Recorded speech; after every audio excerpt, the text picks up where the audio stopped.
Ako at si Bailingbing ay kilala bilang magkaribal. Pinamumuhian ko si Bailingbing hanggang sa buto. Hanggang sa isang malaking sunog, nawasak ang aking kagandahan at boses, kinasuklaman ako ng lahat.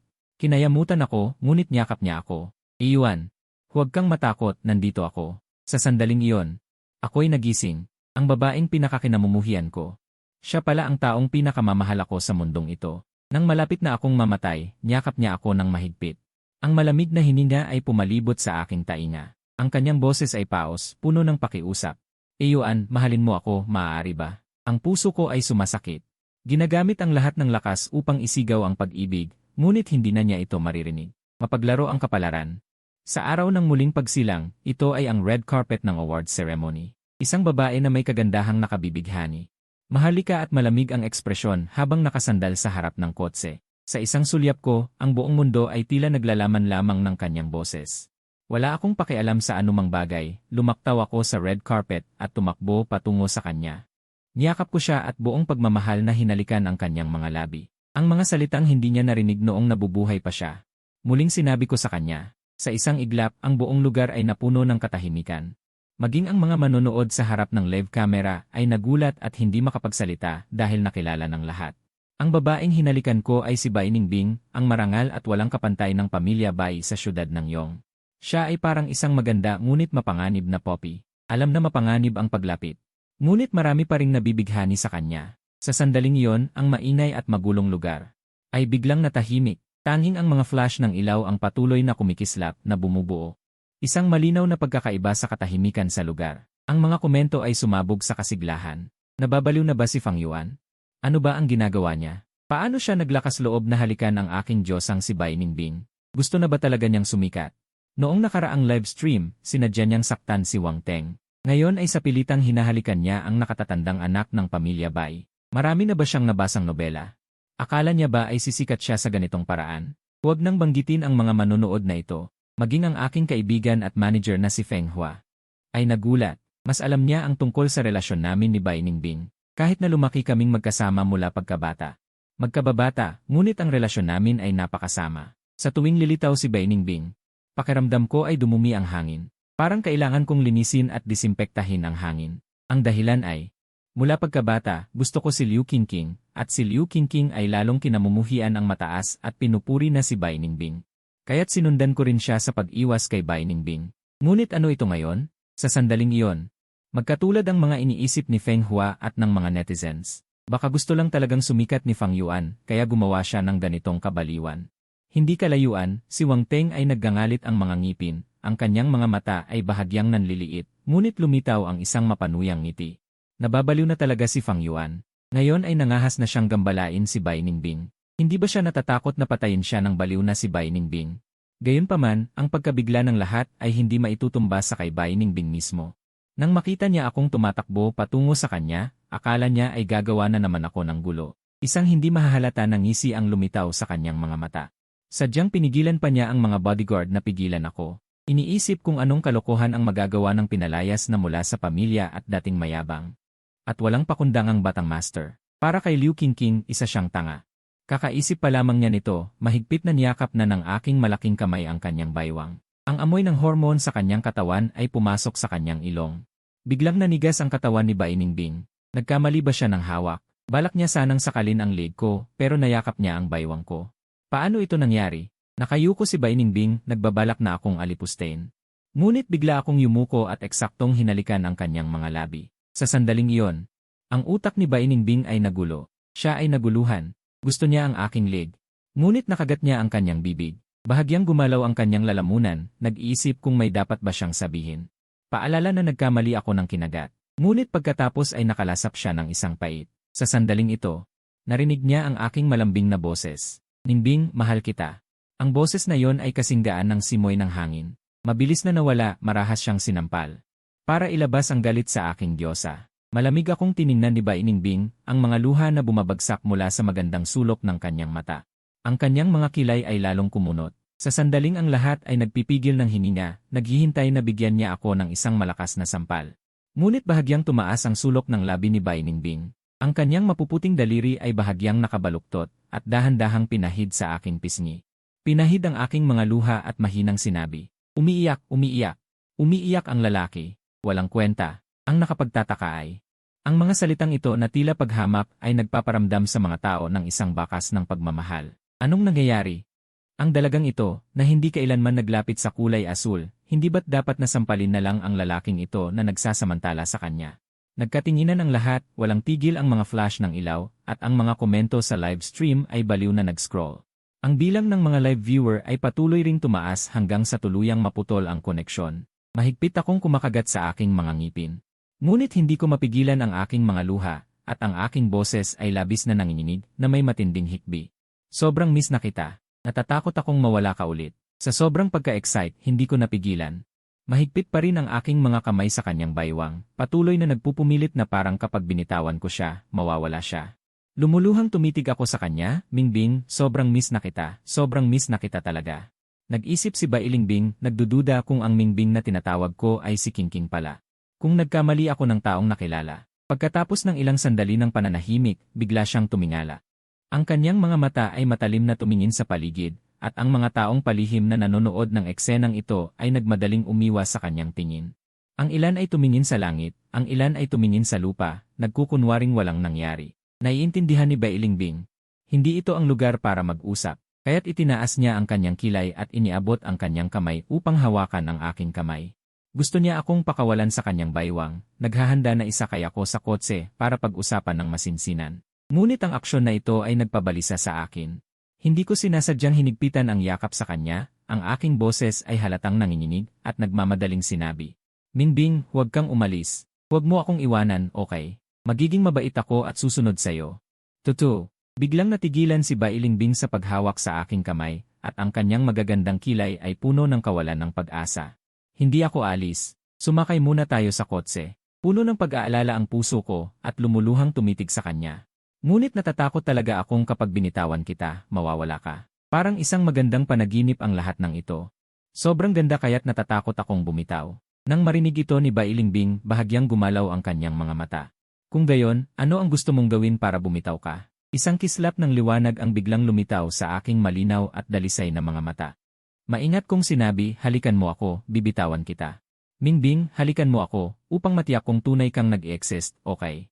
Nang halikan ko siya kanina, hindi ko pa natatapos maramdaman ang katotohanan nang itulak niya ako. Gusto ko siyang halikan ulit ngayon para maramdaman ang kanyang dalisay na init, hindi katulad noong nakaraan na nagmamakaawa siya sa aking tainga. Kasing lamig ng pagmamahal sa kanya. Bahagyang kinagat ni Bailingbing ang kanyang maputlang manipis na labi, at ang kanyang tingin ay mula sa aking mga mata. Dahan-dahang lumipat sa aking mga labi. Noon, ang aking bibig na ito ay laging malamig at walang awa sa pagpapagalit sa kanya. Ngunit ngayon, hindi ko alam kung ano ang nangyari at naging napakalambot at matamis. Hindi niya maiwasang magduda. Kung may binabalak na naman ako, isang nakakatakot na plano para linlangin siya. Gusto niya akong akitin ng kusa. Pagkatapos, sa harap ng buong mundo, mag-iwan ng ebidensya na maaari niyang walang awang pagtawanan sa hinaharap. Ang katibayan ng kanyang pagkalito sa pamamagitan ng kagandahan. Nang maisip ito, dahan-dahang pinikit ni Bailingbing ang kanyang mga mata at bahagyang ngumiti. Sa kasamaang palad, si Bailingbing ay hindi natatakot sa mga mapanlinlang na paraan na ito mula pagkabata. Sa pag-iisip nito, si Bailingbing ay kalmado at bahagyang tumawa, at ang kanyang mahahabang daliri ay marahang dumampi sa aking pisngi. Pagkatapos ay dahan-dahang yumuko, at ang kanyang manipis na labi ay dumampi sa aking labi. Sa sandaling iyon, isang ideya ang pumasok sa kanyang isipan, hindi niya akalain na ang labi ng batang si Fang Yuan ay malambot pala. Nang humalik sa akin si Bailingbing habang nakatayo sa kanyang mga daliri sa paa, ang live streaming platform ay muling bumalik sa normal. Sa loob ng lente, sa dulo ng red carpet, nakasuot ng puting bestida.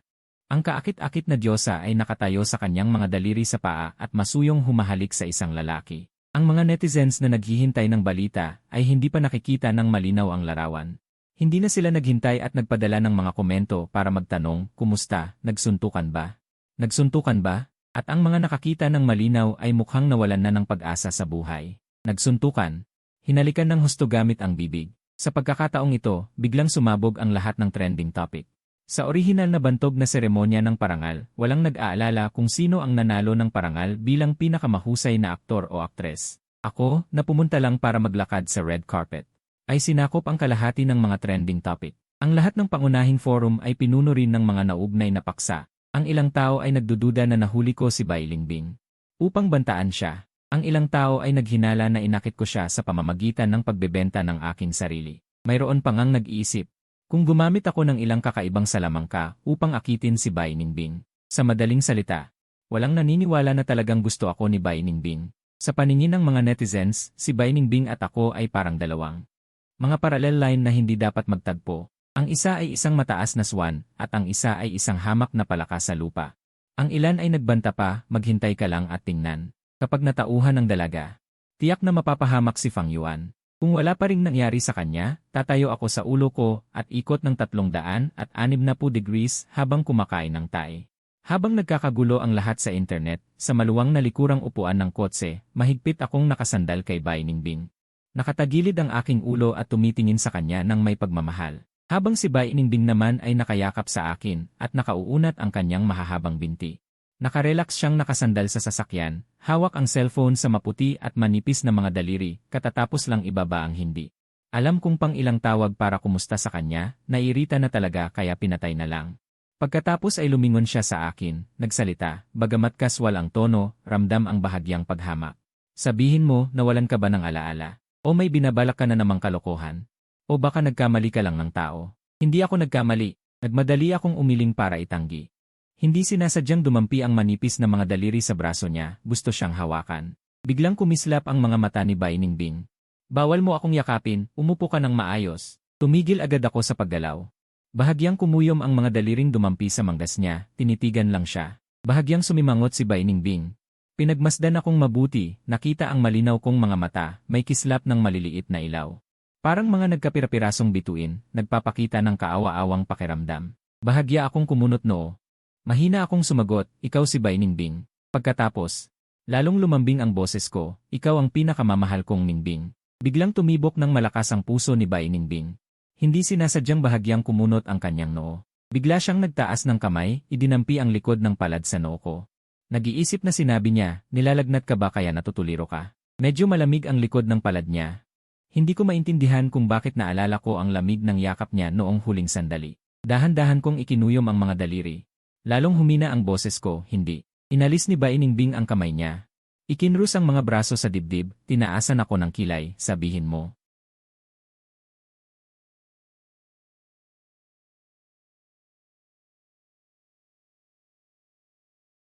Balak mo bang mag-propose kay Wang Teng sa bangket bukas? At may balak pa ring magsama ang pamilya Liu at Wang. Isang buwan na ang nakalipas, pinalayas ako ng pamilya Wang dahil kinidnap si Wang Teng. At muntik pa akong mapagbintangan, lahat ng ebidensya ay nagtuturo sa akin. Tuluyang nadismaya sa akin ang mga magulang ni Wang. At agad na nagdeklara sa publiko na putulin ang relasyon sa akin. Kaya naman kinansela rin ang kasunduan namin ni Liu Qingqing. Sumilay sa labi ni Bai Ningbing.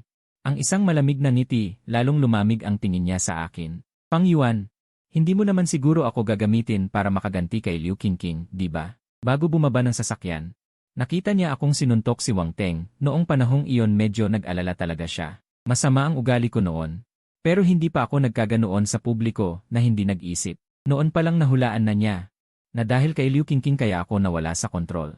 Dahil nag-aalala siyang mapahamak ako, nagmadali siyang bumaba ng sasakyan. Iniisip na kung may manggugulo sa akin, tutulungan niya ako. Hindi niya akalain na bibigyan ko lang siya. Nang pagkakataong guluhin siya, sa paggunita sa dalawang mabilisang halik, parang may natitira pang pakiramdam sa labi ko. Pero naging malamig na ang mga mata ni Bai Ningbing. Fang Yuan, para kay Liu Qingqing, handa kang gawin ang lahat. Habang iniisip niya kung dapat niya na lang akong sipain palabas ng sasakyan. Tinanong ko siya, sino si Liu Qingqing? Hindi ko siya kilala. Tumahimik si Bai Ningbing ng ilang segundo, sumandal pasulong, kumatok ang kanyang mahahabang daliri sa salaming pagitan.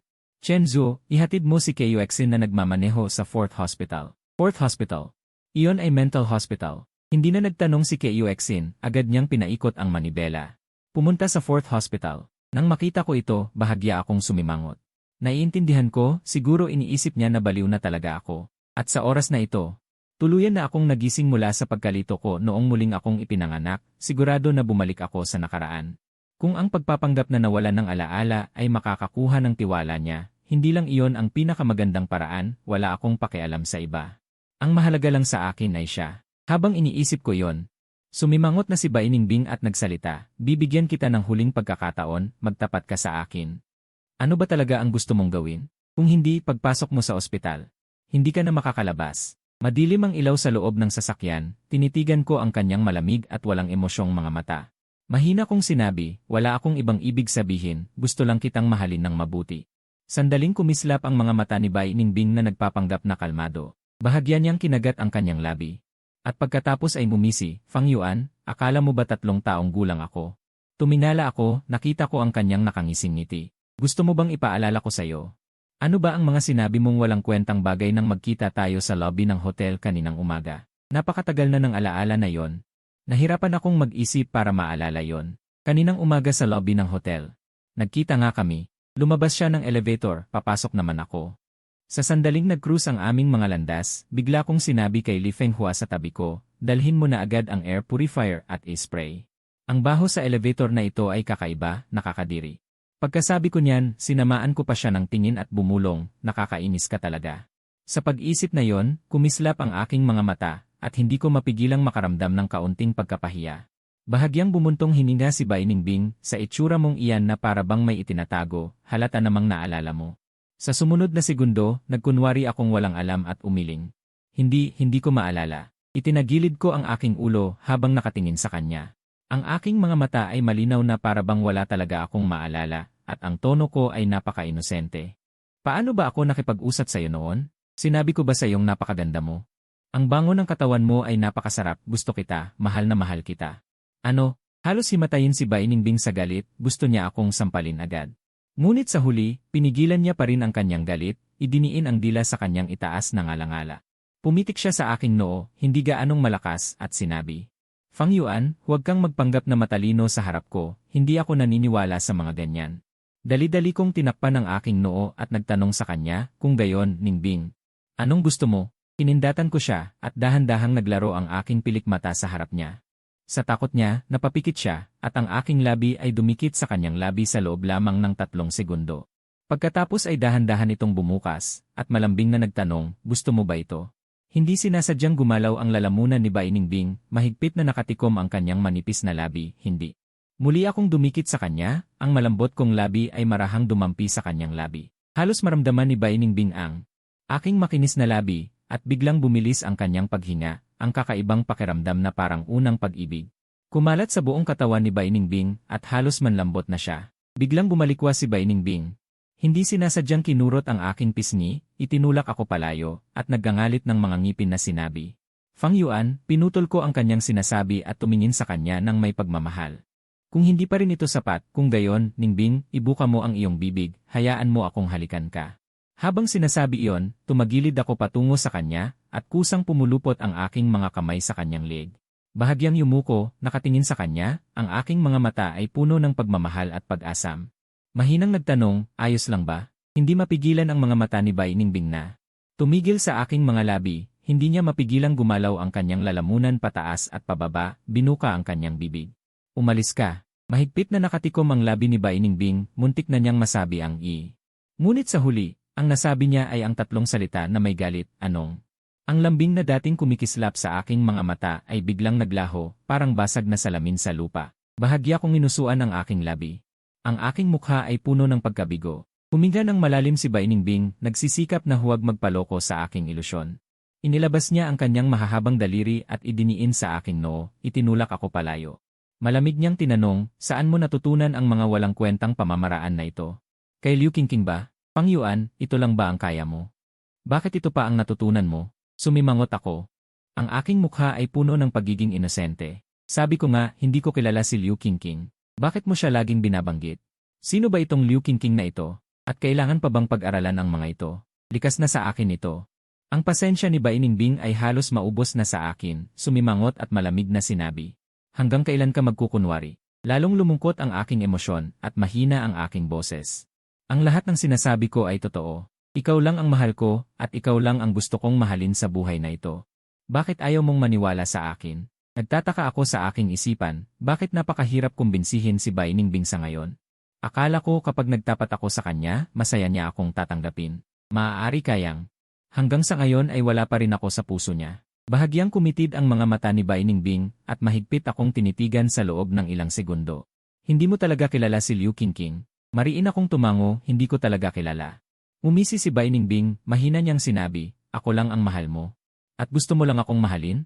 Muli akong tumango ng mariin. CJ, tila may naisip si Bai Ningbing, bigla siyang umisi. Hindi naman sa hindi ako naniniwala sa'yo. Ngunit kailangan mong gumawa ng aksyon para patunayan sa akin. Paano ko patutunayan? Nagtataka ko siyang tinitigan, ngunit mayroon akong masamang kutob. Ningbing, hindi mo siguro iniisip na hindi pa sapat ang halik kanina, gusto mo agad ng mas nakakagulat. Buwesit, biglang gumalaw ang kamay ni Keiyu na nakahawak sa manibela. Halos hindi niya mahawakan ng maayos ang manibela. Iniisip niya na napakatapang ni Fang Yuan. Ang dalaga nilang pamilya ay laging mahinhin. Paano niya ito matatagalan? Hindi nga, pagkatapos marinig ni Bai Ningbing ang sinabi ko. Agad na namula ang mukha niya. Mabuti na lang at nakayanan niyang magpanggap, pinapanatili ang panlabas na kalmado. Kinakagat lang niya ang kanyang ngipin at sinabi ang pangalan, Fang Yuan.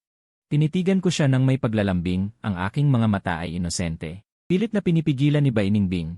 Ang pagnanais na sipain ako palabas ng kotse, gamit ang kanyang malamig na daliri, mariing tinutusok ang aking noo. Lahat ng mga kakaiba mong ideya sa iyong ulo, itapon mo na. Natabingi ang aking ulo nang tusukin niya ako. Sumimangot ako at tinakpan ang aking noo. At sa mahinang boses ay bumubulong. Hindi ko alam kung sino ang talagang may gusto sa mga ito. Huminga ng malalim si Bai Ningbing. Inutusan ni Chen Zusheng si Keiyu Exin na bumalik sa Shiyu. Ang Century Hotel ay pag-aari ng pamilya Bai. Ito rin ang punong abala ng award ceremony ngayong araw. Pagkatapos ng award ceremony, ang hotel ay magho-host ng selebrasyon. Pumayag si Bai Ningbing na dumalo sa awards night na ito. Una, dahil ang pamilya Bai ang host. Ang mas mahalaga, alam niyang pupunta ako. Nag-aalala siya na baka ako maapi ng mga spoiled brat na lalaki, kaya gusto niyang pumunta sa lugar para alagaan ako. Pero ano ang nangyari? Talagang nagpakain siya ng aso. Hindi ako karapat-dapat na maging mabait siya sa akin. Lalo pang nagalit si Bai Ningbing habang iniisip niya ito. Palihim siyang kumagat ng kanyang ngipin. Walang magawa na lang na hinila ni Keiyu Exin ang kanyang labi at muling pinaandar ang manibela. Papunta sa Shiyu Hotel. Puno ako ng pagtataka at hindi ko mapigilang magtanong. Kakalabas lang natin kanina, bakit uwi na naman tayo? Nakahiga si Bai Ningbing sa upuan ng kotse. Nakayakap ang kanyang mga kamay sa kanyang dibdib, malamig ang kanyang tono, may bahid ng pangungutya. Siyempre, para patunayan mo sa akin kung gaano kalalim ang sinasabi mong pagmamahal mo sa akin. Bahagya akong sumimangot. Hindi ko maiwasang maalala ang huling pagkakataon sa Shiyu Hotel.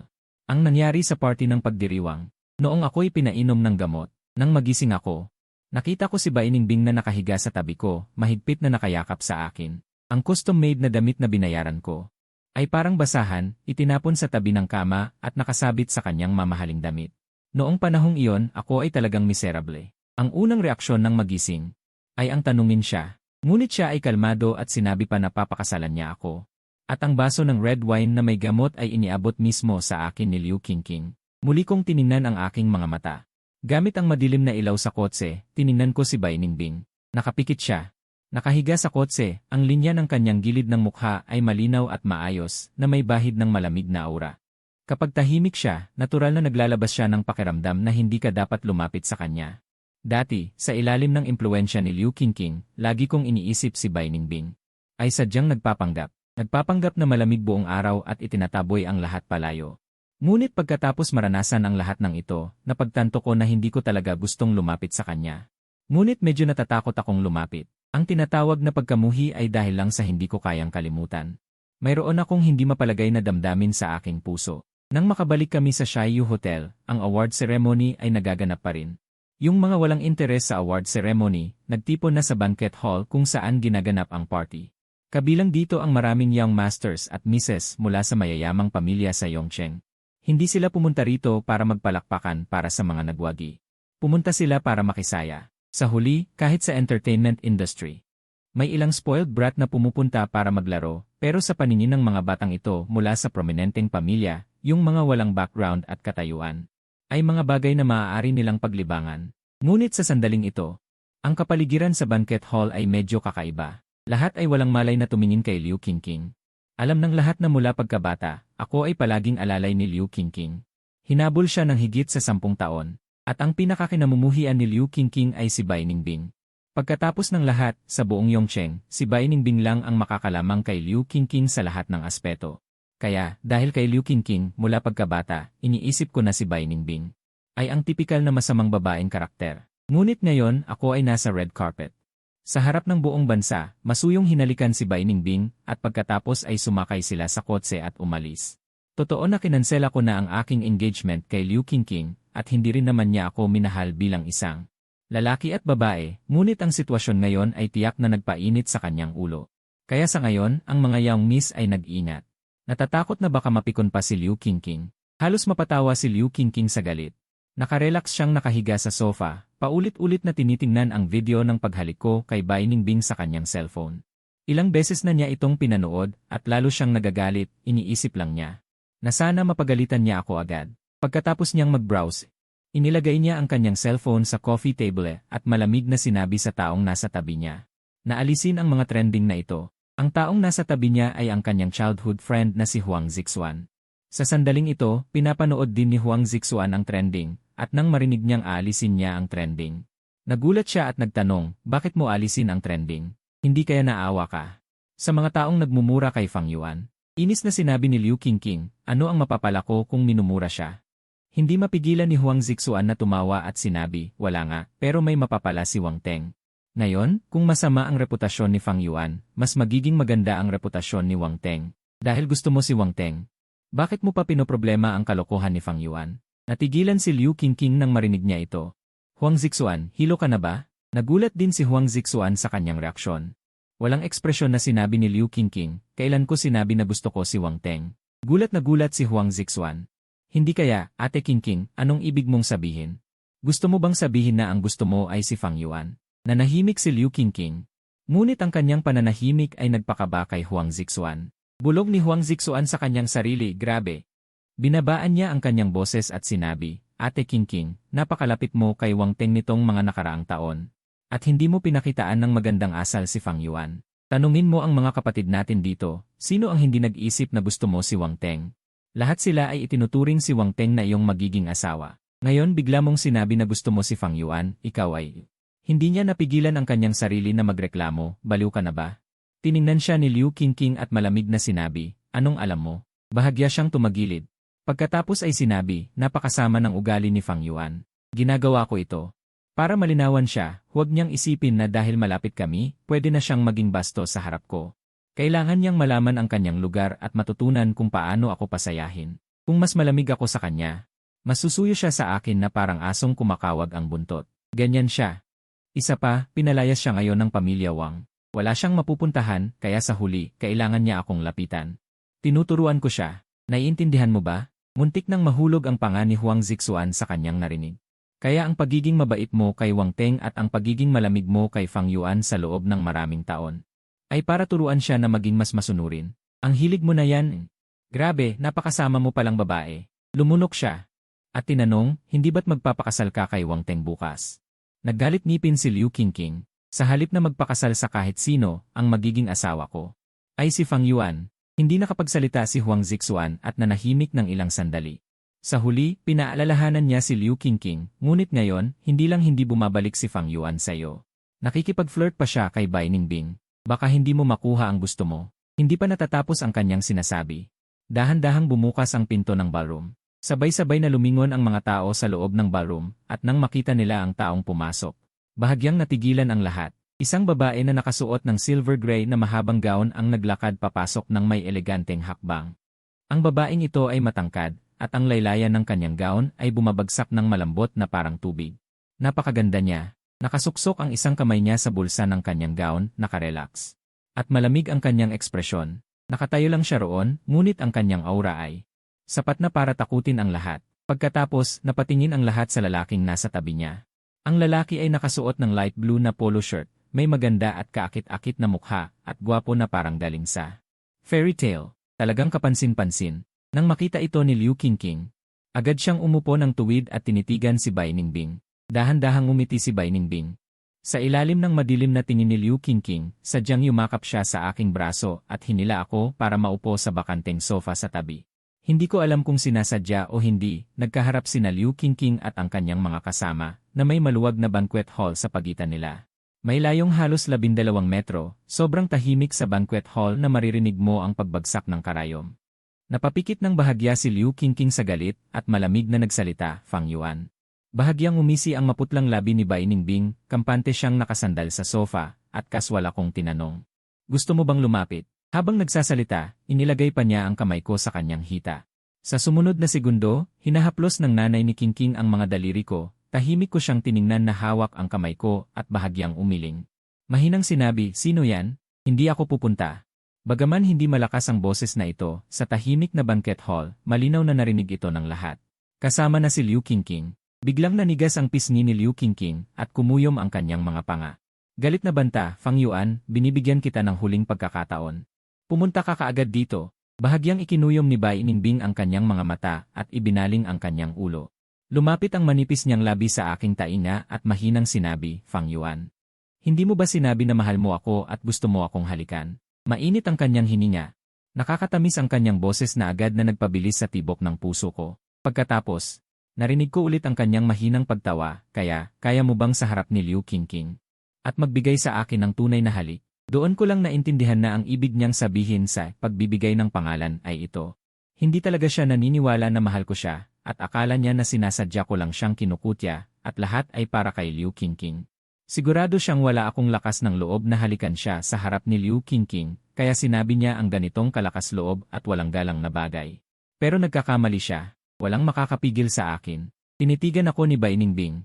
Nakita ko lang na kumurap ang aking maliliwanag na mata. Sa sandaling iyon, nagningning ang mga mata ko. Biglang may bumalong na masamang pakiramdam sa kanyang puso. Tulad ng inaasahan sa sumunod na segundo, hindi ako nag-atubiling ibaling ang aking ulo at mariing hinalikan ang kanyang labi. Agad na umalingaw-ngaw ang mga hininga sa paligid. Ang dating tahimik na banquet hall ay mas naging tahimik at walang ingay sa sandaling iyon. Biglang naging blanko ang utak ni Bai Ningbing. Ilang beses na itong nangyari. Ang lalaki na ito ay nangahas talagang gumawa ng kahit ano ngayon. Kahit na gusto niya talagang inisin si Liu Qingqing, hindi ba siya natatakot na masyadong malupit ang paraang ito at masyadong malaki ang kanyang pasensya? Ganap na inis niya si Liu Qingqing. Magulo ang isip ni Bai Ningbing at nagdatingan ang iba't ibang ideya. At ako, iniunat ko ang aking mahahabat payat na kamay at mahinang ipinulupot ang kanyang leg. Dahan-dahan kong hinaplos ang kanyang mga labi gamit ang aking mga labi. Pagkatapos ay bahagyang ibinuka ang aking bibig at bahagyang kinagat ang kanyang mga labi. Mahinang boses, Ningbing, ibuka mo ang iyong bibig. Biglang natauhan si Bai Ningbing at hindi niya sinasadyang umigik ang kanyang lalamunan. Bahagya ring gumalaw ang mga sulok ng kanyang labi. Sa isang sandali, nagkaroon talaga siya ng pagnanais na ibuka ang kanyang bibig upang tumugon.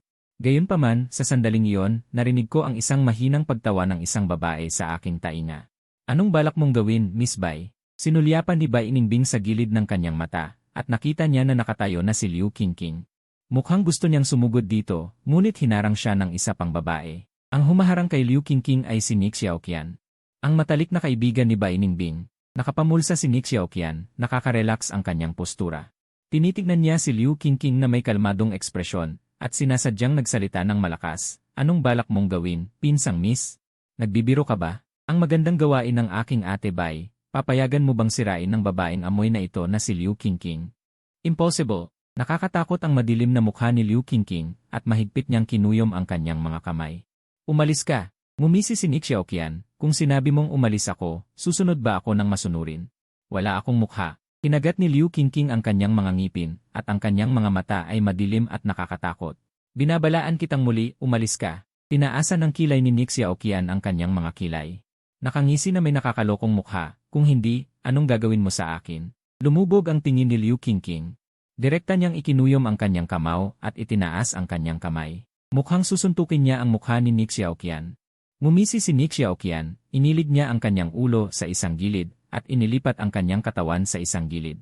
Direkta niyang hinawakan ang kanyang kamao, pagkatapos ay puwersahang pinababa ito. Hindi napigilan ni Liu Qingqing na humiyaw ng mahina sa sakit.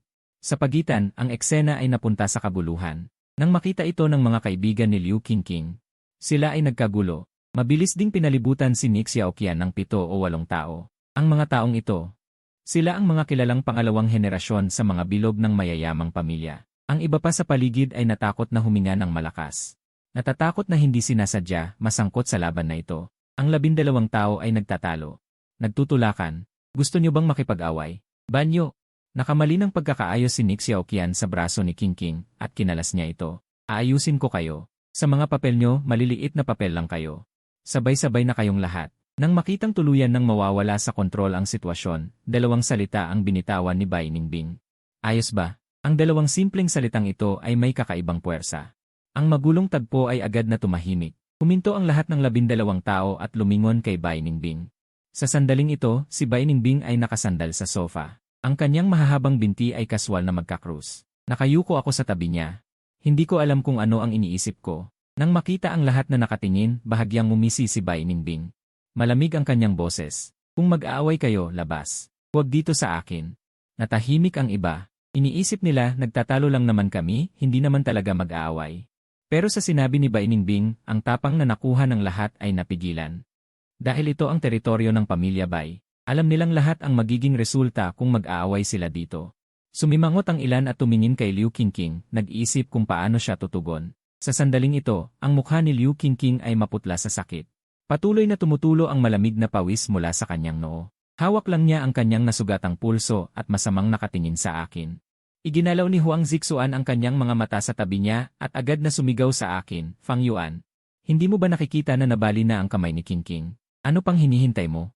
Dalhin mo na agad si Qingqing sa ospital. Ang lahat ng mata ay sabay-sabay na tumingin sa akin, kasama na si Bai Ningbing. Nang pinabuka ko ang bibig niya kanina, muntik na siyang hindi makapagpigil. Buti na lang at nagkagulo si Nick Xiaoqian. Nagising siya. Sa sandaling ito, tahimik akong tinitignan ni Bai Ningbing. Nakayuko pa rin ako na parang hindi ko naririnig ang sinabi ni Huang Zixuan. Malapit nang sumabog sa galit si Liu Qingqing. Simula nang pumasok ako sa banquet hall, hindi ko man lang siya tiningnan. Ginawa ko siyang parang invisible. Hindi naman ganito dati. Basta't nandoon siya, susundan siya ng tingin ko.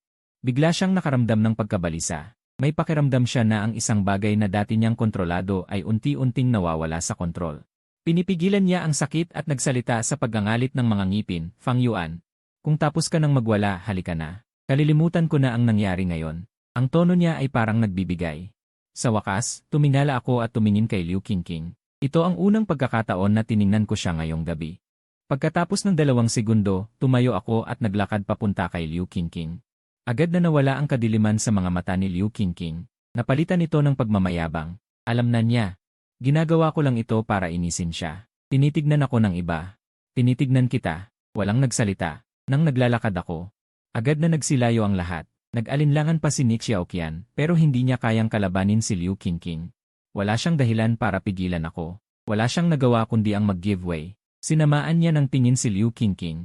Umiling din siya sa akin. Sa kanyang puso, naghinayang siya na ang taste ni Fang Yuan ay napakasama. Ang kanyang ate Bai ay mas magaling kaysa sa babaeng ito ng pamilya Liu. Bahagyang kumurap ang pilik mata ni Bai Ningbing. Ibinaba niya ang kanyang tingin. Ang kanyang mga kamay ay parang walang pakialam. Nagsalubong sa kanyang kandungan. Ngunit sa isang lugar na hindi napapansin, ang kanyang mga daliri ay pumuti dahil sa pagpigil. Sinisikap niyang pigilan ang kanyang sarili na hilahin ako pabalik. Bahagya siyang bumuntong hininga. Nang makarating ako sa harap ni Liu Qingqing, tumayo rin siya. Tinamad na siyang tumingin at tumalikod para lumabas. Pagkatapos niyang humakbang ng 2 hakbang, may narinig siyang malakas na tunog na parang may sinampal ng malakas. Sumimangot si Bai Ningbing at hindi na lumingon. Nakita niya si Liu Qingqing na nakatakip sa kanyang mukha at hindi mapigilang tumulo ang kanyang mga luha sa sakit. Ako, na nakatayo sa harap ni Liu Qingqing, ay dahan-dahang binawi ang aking kamay. Pagkatapos ay lumingon ako at tumingin kay Bai Ningbing. Ang kanyang mga mata ay malinaw na parang isang bata. Tinitignan siya at nagtanong, siya ba si Liu Qingqing, tama ba? Hula ko lang. Mukhang mahalaga sa iyo si Ningbing. Kaya ganito ako nagpapatunay. Ningbing, sa tingin mo ayos ba? Biglang tumalon ang puso ni Bai Ningbing. Nagtataka siya sa kanyang puso. Talaga bang nawalan ako ng memorya? Nang makita niya na hindi siya sumasagot, bahagya kong ibinaba ang aking mga mata. Inilahad ko ang aking kamay sa kanya. Ang aking boses ay malambing na parang umaagos na tubig. Parang nag-cramps ang binti ko. Ningbing, tulungan mo ako. Ang buong banquet hall ay tahimik na nakakatakot. Tanging ang masakit na boses ni Liu Qingqing. Umualinggaw sa hangin. Tahimik akong tinitignan ni Bai Ningbing. Ang kanyang ekspresyon ay kasing lalim ng walang katapusang dagat. Pagkatapos, sa harap ng lahat, dahan-dahan siyang lumapit sa akin hanggang sa tumayo siya sa harap ko. Walang sinabi. Mahigpit niya akong inalalayan. Dahan-dahan kong ipinatong ang aking mga kamay sa kanyang balikat. Ang aking mga mata ay parang kumikislap na mga bituin. Nakangiti ko siyang tiningnan. Ang aking mukha ay puno ng matamis na ngiti. Sa sandaling ito, tila nabawasan ang sakit ni Liu Qingqing. Nagsalita siya sa paggangalit ng mga ngipin. Tinaas niya ang kanyang mga mata. Nakakatakot niya kaming tinitignan at sumigaw ng malakas. Bai Ningbing, bitawan mo siya. Babae ko si Fang Yuan. Hindi ko alam kung bakit. Sumagi sa kanyang puso ang matinding pagkabahala. Kung hahayaan ko lang si Bai Ningbing, susunod kaya siya sa akin. Pakiramdam niya ay tuluyan na niya akong mawawala. Bahagyang tumagilid lang si Bai Ningbing at tumingin kay Liu Qingqing. Ang nakakakilabot na lamig sa kanyang mga mata ay nagkalat. Ngunit sa kanyang mga labi ay sumilay ang mapaglarong ngiti, isa-isang binigkas. Mula sa sandaling ito, siya ang lalaki ko. Napaisip si Bai Ningbing. Dahil ako ang kusang lumapit sa kanya, hindi na mahalaga kung talagang nawalan ako ng alaala o mayroon akong ibang balak. Wala nang atrasan. Tumawa ng mahina si Bai Ningbing at inalalayan ako. Umalis si Liu Qingqing. Dinala pa rin ako ni Bai Ningbing sa ospital, wala naman siyang ibang iniisip. Gusto lang niyang tiyakin kung may diferensya ba talaga ang utak ko. Pagkasakay pa lang sa sasakyan ay binitawan na niya ako. Gusto ko pa sanang sumandal sa kanya, ngunit malamig niyang sinabi, umupo ka ng maayos.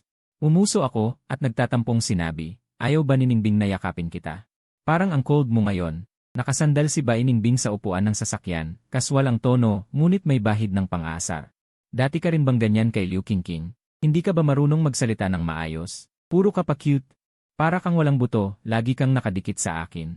Kumunot ang noo ko. Mahinang nagbubulungan, bakit lagi mo siyang binabanggit? Hindi pa ba sapat ang pinatunayan ko kanina?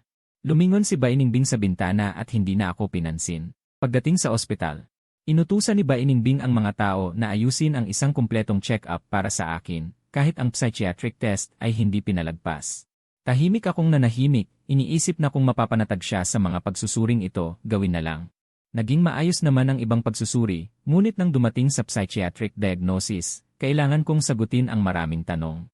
Karamihan sa mga tanong ng doktor ay sinasabi kong hindi ko alam, tanging kapag ang tanong ay tungkol kay Bai Ningbing.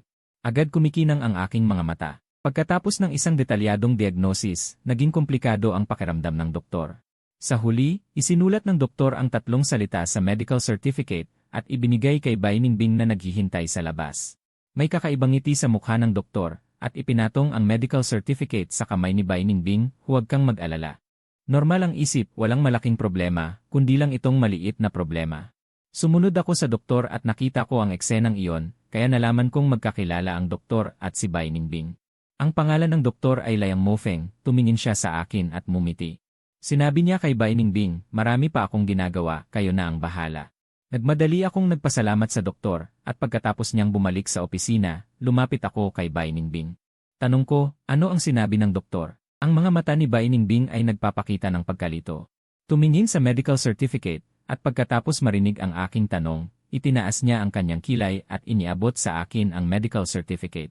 Basahin mo. Kinuha ko ito at nakita ko agad ang diagnosis sa ibaba.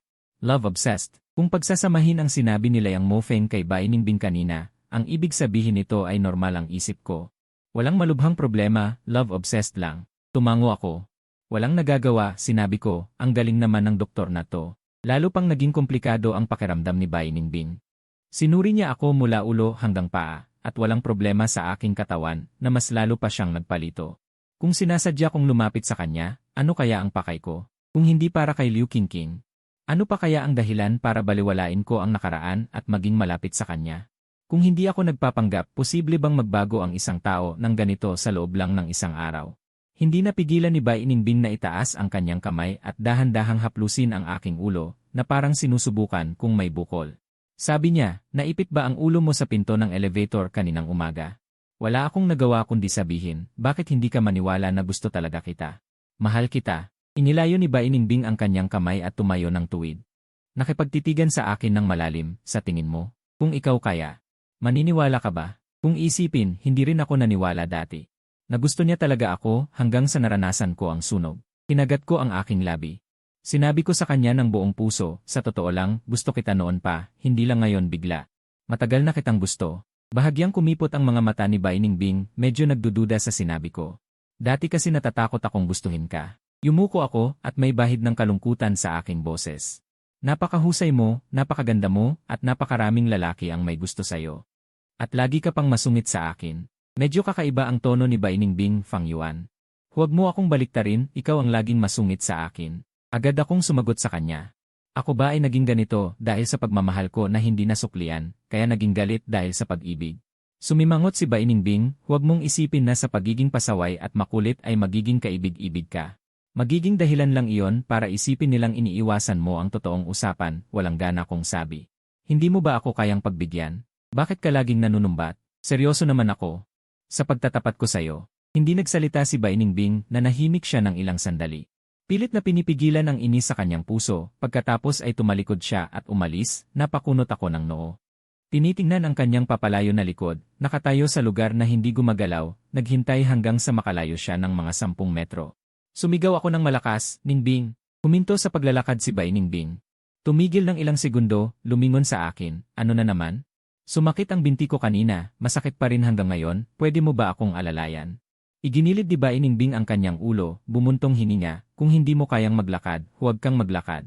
Pagkatapos sabihin yon, lumingon siya at muling naghandang umalis. Nakagat ko ang aking labi habang nakatayo doon, hindi gumagalaw at hindi na nagsasalita. Muling lumakad si Bainingbing ng mga 10 metro, malapit na siya sa entrada ng elevator nang ipinikit niya ang kanyang mga mata.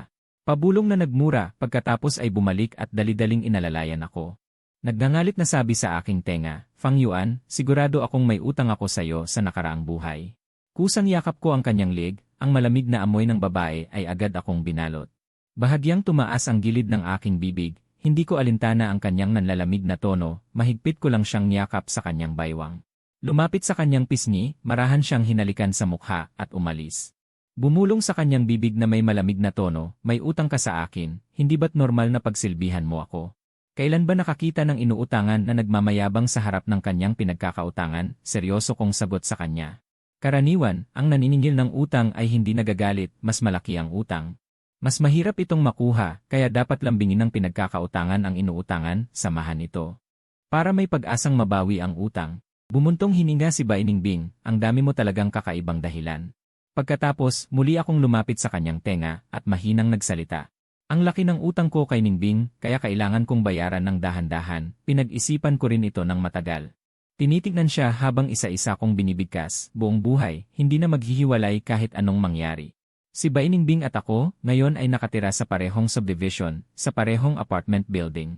Nakatira siya sa itaas, ako naman sa ibaba. Nang itaboy ako ng pamilya Wang. Wala akong mapuntahan, tinulungan ako ni Li Fenghua na rentahan ang apartment na ito, kalaunan ko lang nalaman. Na ang may-ari ng apartment ay si Bainingbing, siya ang palihim na nagpaalam na may paupahang apartment, at murang pinaupahan kay Li Fenghua. Inihatid ako ni Bainingbing sa bahay. Kahit sa huli ay nagmakaawa pa rin ako, hindi mo talaga ako papasukin sa bahay mo.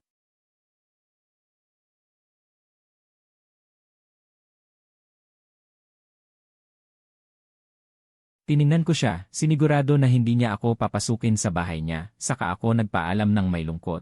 Nang isara ko ang pinto ng kwarto, ang ekspresyon ni Bainingbing na pilit niyang pinapanatili, sa wakas ay bumagsak. Iglinid niya ang kanyang leeg, itinaas ang kamay at tinakpan ang kanyang mukha, hinilot ang kanyang naninigas na pisngi. Ang gilid ng kanyang bibig ay tumaas at bumaba, pakiramdam niya na ang gabing ito ay mas nakakapukaw kaysa sa nakaraang 23 taon ng kanyang buhay. Ang iba't ibang emosyon ay naghahalo hanggang ngayon. Ang kanyang puso ay kumakabog pa rin dahil sa sinabi ko sa elevator ng ospital na hindi na kami maghihiwalay, ngunit pakiramdam niya ay parang panaginip lang ang lahat. Nanaginip si Bainingbing walang kahit katiting na katotohanan. Hindi pa nga niya alam kung anong klaseng damdamin ang gagamitin niya para harapin ako, baka nagbibiro lang ako. Baka sinasadya ko lang na paglaruan ang kanyang damdamin. Muling tiningnan ni Bainingbing ang mahigpit na nakasarang pinto ng aking kwarto, pagkatapos ay umakyat sa itaas at pumasok sa banyo. Binuksan niya ang gripo at binuhusan ng malamig na tubig ang kanyang ulo, sinusubukang pakalmahin ang kanyang naguguluhang isipan. Para maging mas malinaw ang kanyang ulo, ngunit wala itong epekto. Ang kanyang emosyon ay hindi pa rin mapakali, patuloy na lumalabas sa kanyang isipan ang malalaki kong mata na nakatingin sa kanya, at ang paghalik ko sa kanya, ang pakiramdam na iyon ay tila naroon pa rin.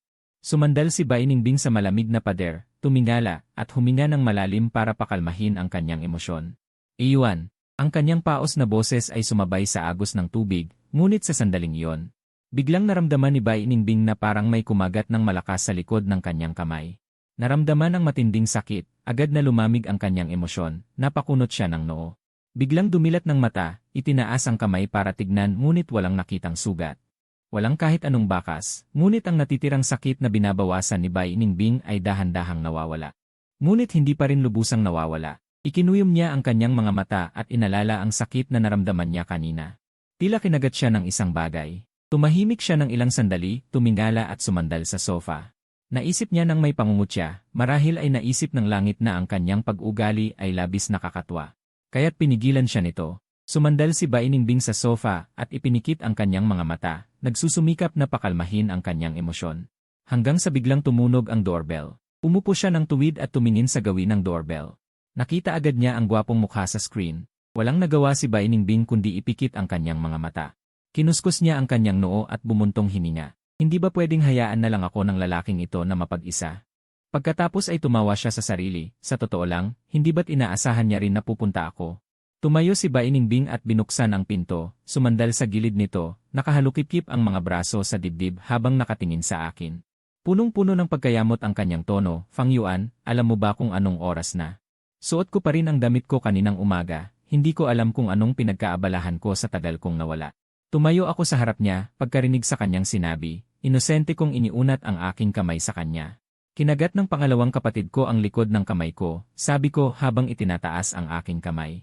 May malinaw na marka ng ngipin sa likod ng kanyang kamay, may mga bakas pa ng pagkapunit ng laman. Agad na nanlaki ang mga mata ni Bainingbing. Tinitigan niya ng mabuti ang sugat sa aking kamay, ang kanyang paghinga ay naging mabilis. Ang sugat ko ay nasa kanang kamay. Sakto na kung saan siya nakaramdam ng sakit kanina. Paano naging ganito ang pagkakataon? Nagpakalma siya. Nagamot na ba ang sugat? Umiling ako. Paano ba gamutin to? Sumimangot si Bainingbing. Ang sarili mong aso, hindi mo ba alam kung paano gamutin ang sugat? Ang pangalawang kapatid ko ay alaga ko na sa loob ng 4 na taon. Noong umalis ako sa pamilya Wang, wala akong kinuha. Inakap ko lang ang pangalawang kapatid. Hinawakan niya agad ang aking pulso at hinila ako papasok sa kwarto. Isang mabilis na kislap ng tuso ang dumaan sa aking mga mata, ngunit tila naramdaman ni Bainingbing ito kaya bigla siyang lumingon. Kumurap ako. Agad kong pinalitan ito ng isang kaawa-awang hitsura. Anong nangyari? Talagang mahusay ang pag-arte.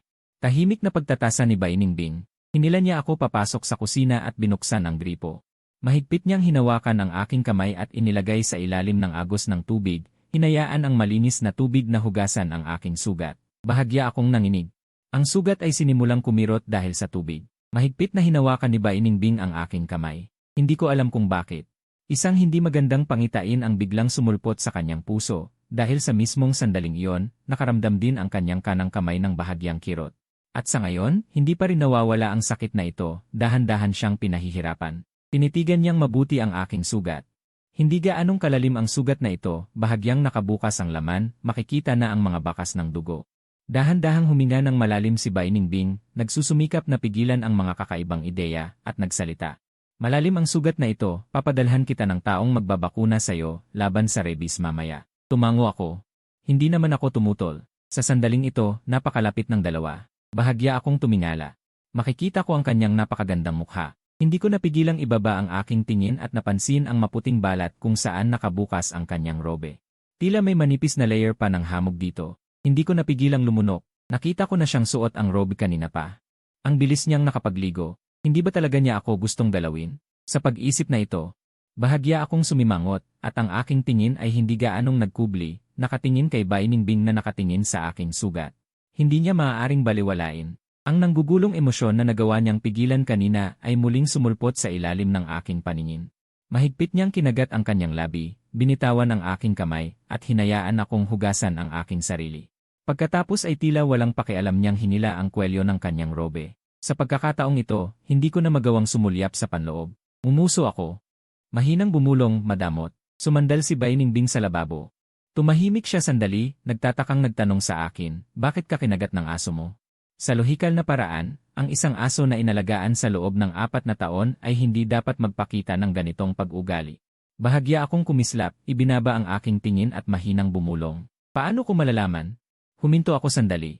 Bigla akong nagsalita ng may seryosong mukha. Nararamdaman ko na parang may hindi magandang bagay sa bahay ko. Marahil ay may nakita siyang marumi, kaya bigla siyang nabaliw habang nagsasalita. Tumingala ako sa kanya, puno ng sinseridad sa aking mga mata. Hindi na ako naglalakas loob na bumalik ngayon. Totoo, napakasama niya ngayon, nababaliw siya kapag nakita niya ako. Diretso siyang lumalapit sa akin. Sa totoo lang, medyo kinakabahan ako, nararamdaman ko na parang may napansin ang pangalawang kapatid na may mali sa akin. Tahimik na nakinig si Bai Ningbing sa aking mga katha hanggang sa tumango siya sa pagkakataong ito. Ano ba talaga ang gusto mong sabihin? Tinitigan ko siya ng may pananabik. Maaari bang makituloy ako sa'yo kahit isang gabi lang? Tumawa si Bai Ningbing ng may panunuya. Kaysa sabihin ng mahina, titignan ko agad kung ano ang nangyari kay second brother, okay ba? Tinitigan ako ni Bai Ningbing ng ilang segundo, biglang naalala ang kanyang kakaibang sakit at napakunot noo. Pagkatapos ay tumango, sige, sabi niya. Naglakad siya papunta sa sala habang sinasabi, halos tapos na. Punasan mo muna ang iyong kamay, pupuntahan kita para gamutin. Hindi nagtagal. Matapos niyang makita ang first aid kit, bumalik siya sa kusina, hinawakan ang kamay ko at dinampian ng gamot ang cotton swab. Dahan-dahan niyang pinahiran ang aking sugat. Bagaman ang gamot ay hindi gaanong nakakairita sa sugat, sa sandaling pinahiran ito. May bahagyang kirot pa rin. Hindi sinasadyang humigpit ang kamay ni Bai Ningbing na may hawak na cotton swab. Ang pakiramdam na malinaw niyang nararamdaman ang aking sakit. Lalong tumindi. Itinaas niya ang kanyang mga mata at nagtanong sa akin, masakit ba? Sa pagkakataong ito, bagaman hindi ako nagpakita ng anumang kakaiba, tumango ako. Pagkatapos ay napansin ko ang pagbabago sa kanyang ekspresyon, nag-isip at nagdagdag, konti lang masakit. Hindi naman masyadong malala. Malinaw kay Bai Ningbing na kaunti lang ang sakit. Bahagyang nanginig ang kanyang kamay. Huminga ng malalim, itinapon ang cotton swab, tara na. Tingnan natin ang bahay mo. Ang bahay ko ay nasa ibaba lang, katulad ng bahay ni Bai Ningbing. Pagkabukas ng pinto, nagtago agad ako sa likod ni Bai Ningbing. Walang magawang lumingon sa akin si Bai Ningbing. Bahay mo ito, bakit ka nagtatago? Mahigpit kong hinawakan ang kanyang kamay. Ang kanyang mga mata ay nagpapakita ng pagiging komplikado. Nababaliw na talaga si second brother. Isa na siyang asong ulol ngayon. Mag-ingat ka. Sa totoo lang, kanina noong umuwi ako, natutulog si second brother sa sofa.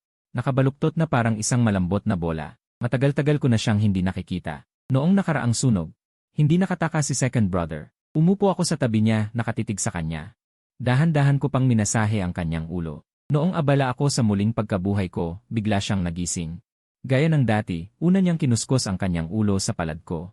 Noong iginilid niya ang kanyang ulo para subukang kuskusin ang aking hita. Biglang nanlaki ang kanyang berdeng bilog na mga mata. Pagkatapos ay naglabas siya ng babalang ungol. Halos sa isang iglap. Ganap na siyang nabaliw. Huli na para bawiin ko ang aking kamay at kinagat niya ang isang sugat. Sa pagkasindak, tumayo ako at umatras. Nakatutok ang mga kuko ni second brother, bahagyang nakatagilid ang katawan. Nagpanggap na handa akong atakihin anumang oras, at masama akong tinitigan, patuloy na naglalabas ng mga babalang ungol sa kanyang lalamunan. Papatalo na sana siya sa akin, natakot ako at hindi ko alam kung saan ako pupunta. Tumakbo agad ako palabas at isinara ang pinto. Pagkatapos huminahon, naalala ko na tumakbo ako para hanapin si Bai Ningbing. Sa sandaling ito, dahan-dahang bumukas ang pinto. Bukas pa rin ang mga ilaw sa loob ng bahay. Nakalimutan kong patayin ang mga ilaw nang umalis ako. Dapat ay nasa sala pa rin si second brother. Talagang natatakot ako, kaya nagtago ako sa likod ni Bai Ningbing. Nang makita ni Bai Ningbing ang ganitong itsura ko, para bang hindi ako nagsisinungaling, lalong kumunot ang kanyang noo. Naglakad siya papunta sa sala. Pagkapasok niya sa entrance hall, nakita niya ang puting aso sa sala. Pinalaki ko si second brother para maging bilog. Mataba at malambot, parang isang malambot na bola. Sa sandaling ito, ang matabang bola na ito ay paikot-ikot sa sahig ng sala. Hindi ko alam kung ano ang ginagawa niya. Lumingon si Bai Ningbing at tumingin muli sa akin, at nagtanong. Ito ba ang sinasabi mong napakasamang aso? Sa kanyang paningin, ang hitsura ng aso ngayon. Talagang hindi madikit sa salitang masama. Magpapaliwanag na sana ako, nang marinig ni second brother ang boses. Mabilis na ibinaling ang kanyang ulo sa amin. Para bang nakatutok agad siya sa akin. Masaya pa siyang naglalaro kanina. Bigla siyang nagalit, naggangalit at nagbubuka ng bibig. Naglalabas ng mahinang ungol, puno ng babala, at biglang sumugod sa akin. Natakot ako at nawala ng ulirat. Hindi ko naisip, nagtago agad ako sa likod ni Bai Ningbing. Mahigpit na niyakap ng aking mga kamay ang kanyang baywang na parang sipit, ginamit ko siya bilang isang panangga. Sumisigaw pa ako. Sabi ko sa'yo, nababaliw na siya, di ba? Habang nagsasalita. Mabilis na nakarating si second brother sa harap namin. Nakatalikod sa akin si Bai Ningbing, umiwas at kumilos. Papatalo na naman sana ang aso, kumunot ang kanyang noo at nagsalita ng malakas. Second brother, tumigil. Nagpapanggap ka pa rin bang boss? Mahigpit kong niyakap ang baywang ni Bai Ningbing at nagmamadaling sinabi, aso lang siya. Paano niya maiintindihan ang sinasabi mo? Umalis na tayo agad. Bukas, ipapadala ko siya sa ospital para magpatingin. Habang ako'y nagsasalita, ang mata ni ikalawang senior brother na parang hiyas ay bumaling kay Bai Ningbing na nagsasalita. Sa isang iglap, halata ang pagtataka niya, ang bagsik sa kanyang mga mata ay biglang nawala ng walang bakas. Ang mga balahibo na kanina'y tumayo ay agad ding lumambot. Parang nakita niya ang isang kamag-anak na matagal nang nawalay. Masunurin siyang lumuhod sa tabi ng binti ni Bai Ningbing, gamit ang kanyang ulo, upang patuloy na sumandal sa binti ni Bai Ningbing. Ang kanyang naglalambing at mapaglarong hitsura ay lubhang kaibig-ibig. Hindi ko alam kung bakit, nang tignan ni Bai Ningbing ang kanyang hitsura, naramdaman niyang medyo kamukha ko siya. Hindi niya napigilang tumawa ng mahina, ibinaling ang kanyang ulo upang tumingin sa akin na nagtatago sa kanyang likuran, ang kanyang boses ay naging mas malambing. May kasama pang ngiti, sa tingin ko mas masunurin siya sa akin kaysa sayo. Wala akong masabi. Kung hindi lang asong lalaki si ikalawang senior brother, iisipin ko na nagbago na siya ng isip. Tinitignan ang aso na humihingi ng pabor kay Bai Ningbing. Nagsimula na naman akong malungkot. Nakatulala lang kayo. Ano ba yan? Ang asong ito ay walang utang na loob. Pinaghirapan ko siyang palakihin, paano niya ako magagawa nito? Bahagyang tumaas ang sulok ng bibig ni Bai Ningbing, sige na, tumayo ka sa tabi ko. Nagtatago ka ng nagtatago sa likod ko. Isa kang malaking lalaki, talagang gusto mong protektahan kita. Paano kung gusto niya akong kagatin mamaya? Medyo nag-aalala pa rin ako. Hindi mangyayari yon. Ibinaling ni Bai Ningbing ang kanyang ulo upang tumingin sa akin. Sa oras na ito, idinikit ko ang aking ilong sa kanyang leg. Hanggat bahagya siyang ibabaling ang kanyang ulo. Halos magkadikit na ang aming mga labi. Huminto sandali si Bai Ningbing at sinabi sa isang malalim na boses. Magtiwala ka sa akin. Nagtinginan kami sa loob ng ilang segundo at nag-atubiling sinabi. CJ. Ngunit habang ako'y nagsasalita, hindi sinasadyang tumingin ang aking mga mata sa unahan. At ang aking mga labi ay dumikit ng malakas sa kanyang mga labi. Napakalakas ng tunog. Pagkatapos humalik, ako'y umiti ng nakakaloko na parang isang pusang nakakuha ng isda, at mula sa kanyang likuran ay pumunta sa kanyang harapan. Pinipigilan ni Bai Ningbing ang kanyang mga labi, dinadama ang temperatura na nadama ng aking mga labi kanina. Sa buong araw na ito, paulit-ulit akong hinahalikan. Sa totoo lang, may kakaibang pakiramdam na siya sa kanyang puso, ngunit hindi ko pa rin ito napapansin. Patuloy ko pa rin siyang inaasar. Pagkatapos, yumuko siya at umupo sa sofa. Masunurin ding humiga sa tabi niya si ikalawang senior brother. Inilabas niya ang kanyang maputi at mahahabang daliri, dahan-dahang hinimas ang ulo ni ikalawang senior brother. Ibaba niya ang kanyang mga mata upang siya satin kung may anumang kakaiba sa kanya. Tahimik na nakahiga doon si ikalawang senior brother, hinahayaan siyang himasin at siya satin siya. Nakatayo ako sa tabi, nakita kong tumahimik si ikalawang senior brother, kaya't naisipan kong lumapit. Ngunit hindi ko alam na 3 hakbang pa lang ang nagawa ko, biglang itinaas ni ikalawang senior brother ang kanyang ulo at ipinakita sa akin ang kanyang mga ngipin. Huminto ako sa aking mga yapak, ang buo kong katawan ay nanigas. Tinaasan ni Bai Ningbing ang kanyang kilay. Bahagyang pinalo ang ulo ni ikalawang senior brother. Sino ang sinisigawan mo? Umungol si ikalawang senior brother, na parang nasaktan at nawala ng dating sigla at humiga. Ngunit ang kanyang berdeng mga mata ay nakatitig pa rin sa akin. Ang kanyang mga mata ay puno ng pagiging hindi pala kaibigan. Pagkatapos siya sa atin ni Bai Ningbing, kinumpirma niyang walang problema sa kanya, kaya't itinaas niya ang kanyang mga mata upang tumingin sa akin na nakatayo sa di kalayuan. Sa oras na ito, ang aking mga kamay ay nasa likod ko. Ang aking magandang mukha ay puno ng kalungkutan, at ang aking mga mata ay tila madilim. Tahimik na pinapanood siya at ang asong nakahiga sa kanyang tabi. Bahagyang kinuyom ni Bai Ningbing ang kanyang mga daliri at sinabi sa akin. Si Bai Ningbing ay hindi kailanman naging mapamahiin na tao. Ngunit narinig din niya na ang mga aso ay napaka-espiritual na mga hayop. Ang pagiging kakaiba ni ikalawang senior brother ngayon ay biglang nagdulot sa kanya ng isang hindi magandang hinala sa kanyang puso. Hindi niya maiwasang magduda kung ang taong nasa harap niya ay talagang si Fang Yuan. Nang sumagi sa kanyang isipan ang ideyang ito, biglang bumilis ang kanyang tibok ng puso. Bahagya niyang ikinuyom ang kanyang mga mata. Pinalaya si ikalawang senior brother sa sahig, pumunta ka sa ibang lugar para maglaro. Mukhang hindi masyadong naintindihan ni ikalawang senior brother. Hindi umalis at muling tumalon sa sofa at umupo sa tabi niya. Hindi na siya pinansin ni Bai Ningbing, ngunit itinaas niya ang kanyang mga mata upang tumingin sa akin nang walang tunog. Fang Yuan, inilahad niya ang kanyang kamay sa akin. Tumingin lamang sa akin. Nang walang tunog, Fang Yuan, inilahad niya ang kanyang kamay sa akin. Na may bahagyang baluktot na mga daliri at sinabi sa malambing na boses, Yuan. Kaya't humakbang ako ng 2 hakbang pasulong at inilagay ang aking kamay sa kanyang palad. Agad na hinawakan ng mahigpit ni Bai Ningbing ang aking kamay at bahagyang hinila ako sa kanyang harapan. Sumunod ako sa kanyang lakas. Umupo sa tabi niya, sa mismong lugar kung saan nakahiga kanina si ikalawang senior brother. Ang malambot na braso ni Bai Ningbing ay pumulupot sa aking baywang. Ang halimuyak na nagmumula sa kanyang katawan ay agad na bumalot sa akin. Bahagya akong nanlaki ang aking mga mata at nagtatakang nagtanong, Mingbing. Ito ang unang pagkakataon na kusang loob niya akong niyakap ngayon. Iniisip ko, ngunit ang aksyon na ito ay tila halos kapareho sa kung paano niya niyakap si ikalawang senior brother kanina. Ang mahahabang daliri ni Bai Ningbing ay kumapit sa aking leg, dahan-dahang hinihila ako upang ibaling ang aking mukha diretsyo sa kanya. Ang kanyang boses ay malambot na parang panaginip. Huwag kang gumalaw, hayaan mo akong tingnan ka ng mabuti. Pagkasabi nito, ang aming mga mukha ay agad na nagkalapit, halos makita na namin ang aming mga sarili na nakalarawan sa isa't isa. Sa mga pupil ng aming mga mata, marahan kong kinurap ang aking mga mata, nagtatanong ng may pagtataka. Ano ba ang gusto mong makita? Ang mga daliri ni Bai Ningbing ay marahang humahagod sa aking balat. Tinitigan niya ang aking malinaw na malalaking mata, kung saan nakalarawan ang kanyang sarili. Sa sandaling ito, nakaupo sa harap niya. Walang duda na ako yon, si Bai Ningbing ay lubos na nakasisiguro. Dahan-dahan siyang tumingin sa ibaba. Sa aking mapulang mga labi, at sinabi sa isang malalim na boses, Fang Yuan.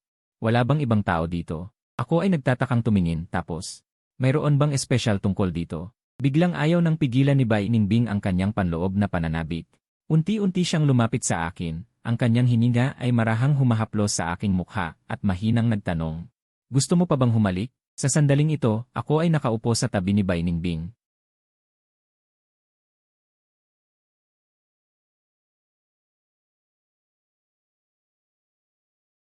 Ang ganitong tingin ay lubos kong pamilyar. Sa nakaraang buhay, tuwing kami ay nagiging malapit. Palagi niya akong tinitingnan ng ganitong tingin, noong panahong iyon siya ay parang isang mangangaso, at ako ay parang hindi makakatakas na biktima. Ngunit sa nakaraang buhay ay palagi akong umiiwas. Noong gabing iyon, bigla niyang sinabi na gusto niya akong pakasalan. Ngunit walang awa ko siyang pinalayas, binigyan niya ako ng puwang para makapag-isip at mag-isa siyang umalis. Ngunit sa kung anong dahilan, ang video ni Bai Ningbing na pumapasok sa aking silid ay naisiwalat. Habang ang lahat ay naghuhula tungkol sa aking relasyon kay Bai Ningbing, mayroon ding nagbunyag na si Bai Ningbing. At ang batang master ng pamilya Su Sa Yongcheng ay naghahanda ng magpakasal, sinasabing napagdesisyonan na ito ng dalawang pamilya bago pa matapos ang taon. Ang batang master ng pamilya Su na si Su Shanfeng ay nagpost pa ng isang Weibo na may pahiwatig na nagsasabi, ang kasamaan ay may kapalit, kahit na walang direktang tinutukoy. Nauunawaan ng lahat na ang mga salitang iyon ay para sa akin. Sa isang iglap, ako na dating inakusahan ng pagbuli sa aking kaawa-awang kapatid na babae. Matapos mapalaya sa aming tahanan, ay naging isang paborito sa mata ng publiko na nangakit ng fans ng iba. Kahit na nakarinig na ako ng maraming nakakasuklam na panlalait noon, ngunit sa panahong iyon, ang mga panunuya, pangungutya, at nakakasuklam na sumpa, bawat salita ay parang isang kutsilyong may dugo, na masakit na tumutusok sa aking puso, na nagdudulot sa akin ng hindi maipaliwanag na sakit. Kahit na ang mga trending topic ay mabilis na binura. Binura rin ni Su Shanfeng ang kanyang Weibo, at maging si Bai Ningbing ay personal na nagpost sa Weibo upang ipaliwanag na noon pa man ay nililigawan niya ako. At wala siyang anumang relasyon kay Su Shanfeng. Ngunit wala nang gaanong taong gustong maniwala, ang panlalait at sumpa sa akin ay hindi pa rin tumitigil. Pati ang aking mga magulang ay tumawag sa akin, at pinagalitan ako, na dama nilang ipinahiya ko sila. At kahit na sana ay hindi na lang ako naging miyembro ng pamilya Wang, na hindi na lang nila ako ipinanganak. Si Liu Qingqing ay mas masahol pa.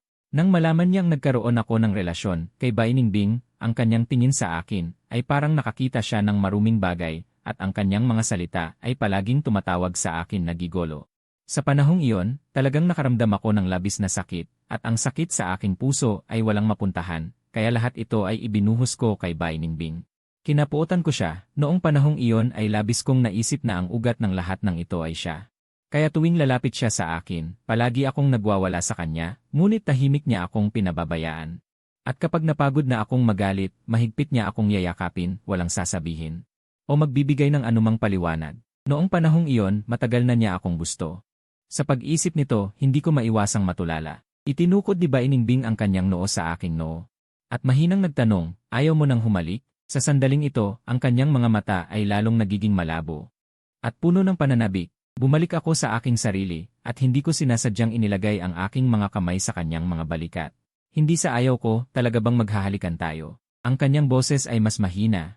At ang kanyang hininga ay lalong mahina, marahang pinindot ang kanyang mga daliri sa aking mga labi, dahan-dahang hinahagod.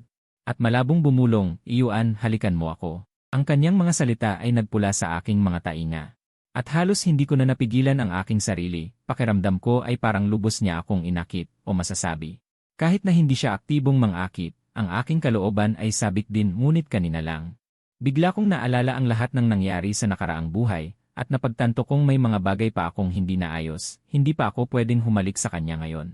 Bahagya kong diniinan ang aking mga kamay na nakapatong sa kanyang balikat, at bahagya siyang itinulak. Nang tumingin siya sa akin, diretso kong itinanong, "Magpapakasal na ba kayo ni Su Shanfeng?" Nagulat si Bai Ningbing. Nagpakita ng kakaibang ekspresyon sa kanyang mukha, at nagtaas ng kilay, "Sino si Su Shanfeng?" Ako ay nawalan ng pananalita, sa totoo lang ipinaliwanag na niya sa akin noon, na wala siyang relasyon kay Su Shanfeng. Pinayagan ng kanyang pamilya na magkita sila noon, ngunit mariin niya itong tinanggihan. Ngunit ngayon, ako at si Bai Ningbing ay nagtrending. Ngayon, lahat ay naghuhulaan kung ano ang relasyon natin. Kahit na hindi ako nainom ng alak na may gamot ngayon, kasama ko naman si Bai Ningbing sa trending. Katulad ng nangyari noon, malinaw ang isip ko ngayon, alinsunod sa daloy ng mga pangyayari sa nakaraan. Bukas, ang relasyon ni Su Shanfeng at Bai Ningbing ay mabubunyag at magte-trend. Tiyak na magpo-post din ng Weibo si Su Shanfeng. Kaya, kailangan kong linawin ang bagay na ito ngayon. Hindi ako maaaring maghintay na lumabas ang trending sa Weibo bago ko ito ayusin. Tutal, kakaunti pa lang ang nakakaalam. Naniniwala ako sa kasal pagkatapos ng kamatayan. Huminga ako ng mahina para paalalahanan siya. Siya yung young master ng pamilya Su, si Su Shanfeng.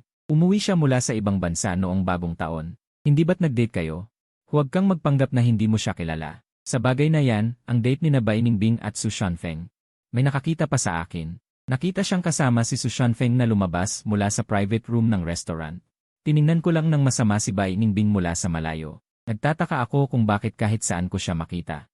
Kasama pa niya ang isang gwapo. Ngayon ko lang napagtanto na nagde-date pala siya noon. Hindi ko akalain na nagkukunwari pa rin siyang hindi niya kilala kung sino si Su Shanfeng. Galit akong napatayo. Nang makita ni Bai Ningbing na nakakunot ang noo ko, hinigpitan niya ang hawak sa baywang ko para pigilan akong gumalaw. Pagkatapos, sinabi niya, "Ang tinutukoy mo ba ay si Suer?" "Suer," mas lalong sumama ang loob ko. Sabi ko nang may panunukso. "Ang sweet mo naman. Tinatawag mo siyang Suer, pero tinatawag mo ako sa buong pangalan ko." Walang magawa si Bai Ningbing. Ganun daw kasi siya tawagin ng iba. Hindi ko raw matandaan ang buo niyang pangalan. Anong itatawag ko sa kanya? Bata pa lang umalis ng bansa si Su Shanfeng. Ilang buwan pa lang siyang nakabalik. Hindi siya masyadong pamilyar sa mga young master at young lady sa mga high society circle ng Yongcheng. At saka, habang nagsasalita, dahan-dahang hinaplos ni Bai Ningbing ang mukha ko gamit ang kanyang daliri. Ang kanyang boses ay mahina at may halong ngiti. "Kung ang tawagin siyang Suer ay sweet, gusto mo bang tawagin kitang Fangda sa susunod?" "Elan?" Dahil sa sinabi niya. Natahimik ako. Sa bagay, medyo kakaiba pakinggan ang tawag na Fangda, ayoko nang pagtuunan pa ang problemang to. Kaya tinanong ko, "Ano ba talaga ang nangyari sa date ninyo noon?" Tumaas ang kilay ni Bai Ningbing. "Nagkita lang kami saglit." "Date na ba yon?" Huminga siya ng mahina. "Pinakiusapan talaga ako ng lola ko na makipagkita sa kanya dati. Pero bago ako pumunta sa restaurant hindi ko alam na siya pala ang makikita ko. Pagdating ko doon, tumanggi agad ako. Halos pareho ito sa sinabi niya sa akin sa nakaraan. Bahagya akong napakunot. "Anong reaksyon ng pamilya mo? Tumanggi ka?" "Pumayag naman sila agad," sabi ni Bai Ningbing. "Matagal na nilang nirerespeto ang mga gusto ko." Sa huli, hindi naman kailangan ng pamilya Bai na umasa sa arranged marriage para umunlad. Ganun pala. Ang kanyang mga magulang ay laging inuuna ang kanyang kagustuhan. Ang pagkikita na iyon ay inayos ng kanyang lola. Ang lola niya at ang lola ni Su Shanfeng. Magkaibigan sila noong bata pa. Kahit na lumayo ang loob nila, nang tawagan ng lola ni Su Shanfeng ang lola niya. Pinilit pa rin ang lola niya na magkita muna silang dalawa. Hindi naman talaga sinasadya na maging kasal. Ganun ba? Yumuko ako at nag-isip. Mukhang wala talaga silang relasyon. Nakahina ako ng maluwag. Pero kailangan kong hanapan ng paraan para maiwasan ang pagpo-post ni Wang Teng ng ganong klaseng Weibo gamit si Su Shanfeng. Pero paano ko gagawin? Naguguluhan ako. Nakatitig din sa akin si Bai Ningbing. Bahagyang nanliliit ang kanyang mga mata. Parang mas lalo akong nagiging kakaiba sa kanya. Kahit na sigurado siyang ako si Fang Yuan. Pakiramdam niya may mali pa rin. Tumingin siya sa nakakalong pa ring pangalawang senior brother sa tabi. Ang bilog na mga mata ng pangalawang senior brother ay nakatitig sa amin. Sa totoo lang, nakatingin lang siya sa akin. Ang kanyang tingin ay hindi maganda. Nag-isip ng ilang segundo si Bai Ningbing. Tumingin siya sa akin. Matagal na yun Noon nga, iniiwasan mo pa ako at nagkukunwari kang hindi mo ako nakikita, hindi ba? Bakit mo biglang naalala na tanungin? Bahagyan niyang tinaas ang kanyang kilay. Ang kulay ng kanyang mga mata ay halos madilim. Baka ayaw mo na akong patuluyin sa bahay mo. Kaya naghahanap ka ng dahilan para pagtakpan ako. Diretsong nakatingin sa akin si Bai Ningbing. O kaya, hindi mo na kayang magpanggap. Napakunot ang noo ko. Hindi Hindi ako nagpapanggap. Kung ganun, patunayan mo sa akin. Tumayo si Bai Ningbing at lumapit ulit sa akin.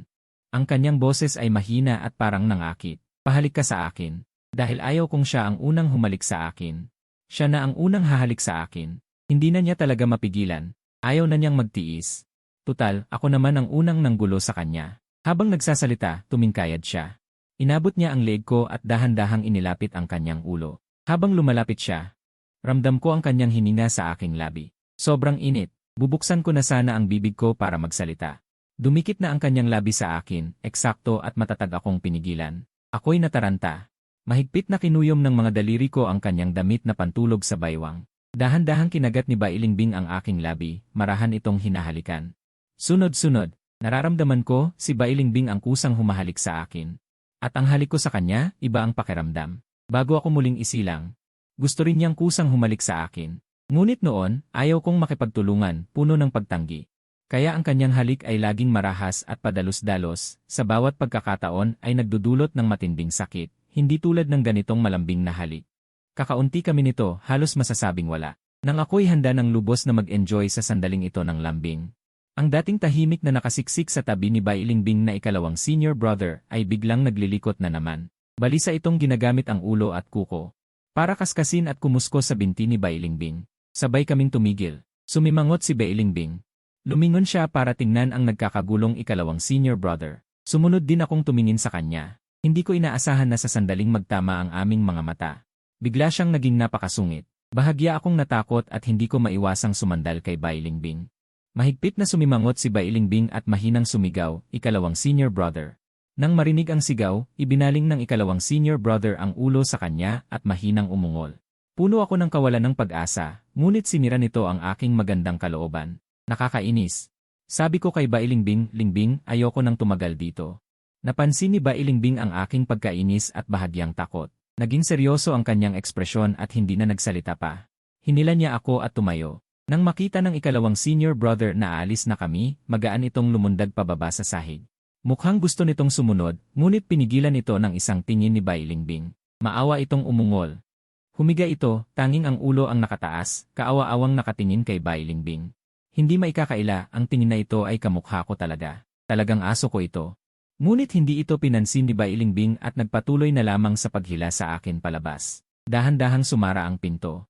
Hindi ko maiwasang tumingin muli sa ikalawang senior brother sa sala. Puno ako ng pagtataka. Bakit biglang naging napakasungit sa akin ang ikalawang senior brother nang walang dahilan? At lagi nitong sinisira ang aming mga sandali ng paglalambingan ni Bai Ningbing. Posible kayang tulad ng hinala ko, napansin nitong ako'y muling isinilang. Kaya itinuturing niya akong halimaw. Hinila ako ni Bai Ningbing pabalik sa itaas, pabalik sa kanyang apartment. Sa buong daan, hindi ako tumigil sa pagbulong sa kanyang tainga. Sabi ko ng aba, masungit ang ikalawang senior brother. Pagpasok sa pinto, nang marinig ni Bai Ningbing ang aking sinabi, tinaas niya ang kanyang kilay at nagtanong, kung gayon, ano ang balak mong gawin? Hindi na alagaan. Habang sinasabi ito, naglakad siya patungo sa kusina. Nang marinig ang mga salitang ito, hindi ko maiwasang sumimangot. 4 na taon ko nang inaalagaan ang ikalawang senior brother. Noong araw ng aking ika-18 kaarawan, inihatid ito sa pintuan ng aming bahay. Noon, hindi ko talaga alam kung sino ang nagpadala.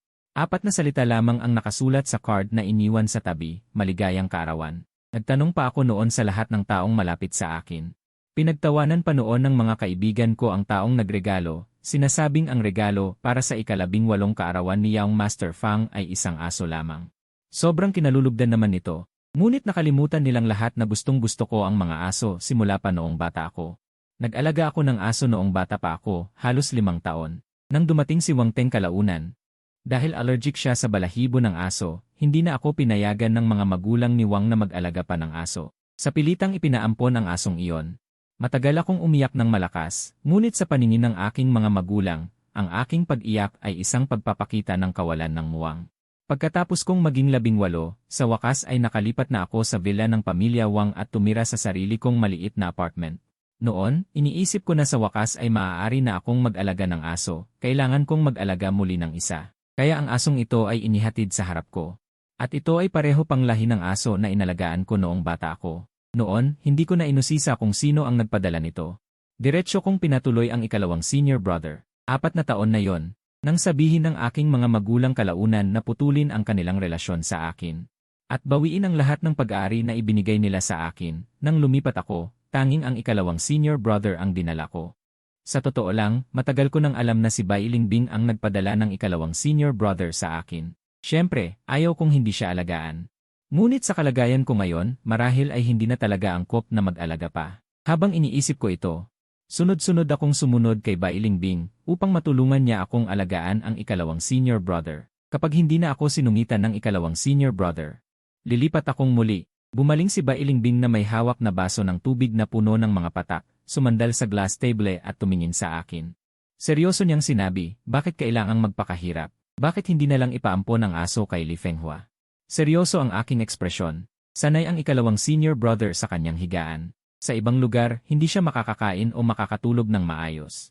Madali siyang magkakasakit. Bahagyang natawa si Bai Lingbing at iniabot sa akin ang baso na hawak niya. Kung sabagay, hindi ka naman pala sanay sa iyong higaan. Hindi nga ako sanay sa aking higaan na. Tinanggap ko ang baso at hinawakan ito sa aking palad. Nakatingin ako kay Bai Lingbing ng may pagmamahal. Ikaw lang ang nakikilala ko. Bahagyang gumalaw ang paningin ni Bai Lingbing. Hindi ko na siya pinatapos magtanong. Nakangiting sinabi, basta't nasaan si Lingbing, masarap ang kain at tulog ko. Si Bai Lingbing ay malalim at dahan-dahang tinawag ako, Fang Yuan. Itinaas ko ang aking mga mata at tumingin sa kanya. Ang maputi at mahahabang daliri ni Bai Lingbing ay dahan-dahang dumampi sa aking pisngi at kinurot pa ito ng bahagya. Hindi kaya't sinapian ka ng masamang espiritu. Nagbibiro ang kanyang sinabi, ngunit biglang kumislap ang aking mga mata. Nanginginig din ang kamay na may hawak ng baso ng tubig. Dali-dali kong hinigpitan ang paghawak sa baso at agad na ibinaba ang aking mga mata. Nagkunwari akong normal at sinabi, anong masamang espiritu? Huwag kang magsalita ng kung ano-ano. Hindi ko alam kung bakit, bigla akong nakaramdam ng kaba sa aking puso. Dali-dali kong itinapat ang baso sa aking bibig at sumimsim ng ilang lagok. Pagkatapos ay ibinalik ko sa kanya ang baso, nagdadahilan na, basta't wala akong pakialam. Dito ako titira sa'yo. Kapag pinalayas mo ako, matutulog ako sa tapat ng bahay mo. Pagkatapos sabihin yon, tumalikod ako at balak na bumalik sa sala. Sa totoo lang, medyo natatakot akong makita niya ang anumang kakaiba. Tutal, kung malalaman niya ang tungkol sa muling pagkabuhay, gagawin din kaya niya sa akin ang ginawa ng pangalawang nakatatandang kapatid. Naituring akong halimaw. Katatalikod ko pa lang, bigla niyang hinawakan ang aking braso.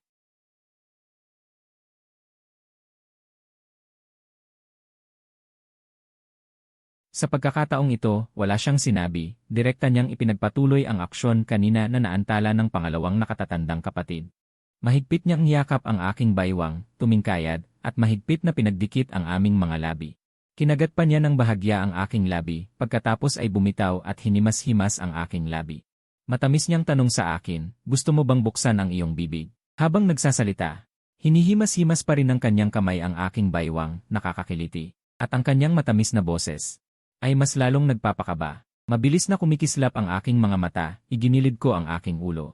Ipinulupot ko ang aking braso sa kanyang lieg at mariin siyang kinagat sa labi. Bahagyang lumabas ang dila ni Bai Lingbing. Dahan-dahan niyang dinilaan ang aking labi, pagkatapos ay gaya ng ginawa ko, kinagat din niya ng bahagya ang aking labi. Pagkatapos ay hinayaan niya na ang aking dila ay pumasok. Sa sandaling ito, mas lalong bumibilis ang aming paghinga. Mas lalo pa siyang emosyonal kaysa sa akin. Walang ibang makakagamot sa kanya. Ngayon ay napakabait niya sa aking mga bisig, hinahayaan niya akong halikan siya. Ito ay isang tanawin na hindi niya pinangarap mangyari dati. Dati ay puno ako ng pagkamuhi sa kanya. Ang aking atensyon ay palaging nasa kay Liu Qingqing lamang. Akala niya, anumang mayroon si Liu Qingqing, kaya niya ring magkaroon. Basta't gusto ko, handa siyang maging ang taong gusto ko. Gayunpaman, kahit isang magandang tingin ay ipinagkait ko sa kanya. Malinaw na naalala ni Bai Lingbing noong ako'y second year high school. At siya ay third year high school na malapit nang magtapos, isang gabi, nagkita kami sa rooftop. Noon ay nakaupo akong mag-isa sa sulok, nakayuko, malungkot ang ekspresyon, mukhang sobrang lungkot. Alam ni Bai Lingbing ang dahilan. Narinig niyang sinabi ng iba na bumili ako ng isang limited edition na fountain pen. Sobrang gusto ko ito, pero ipinakita rin ni Wang Teng na gusto niya ito, kitang-kita sa kanyang mga mata ang paghanga.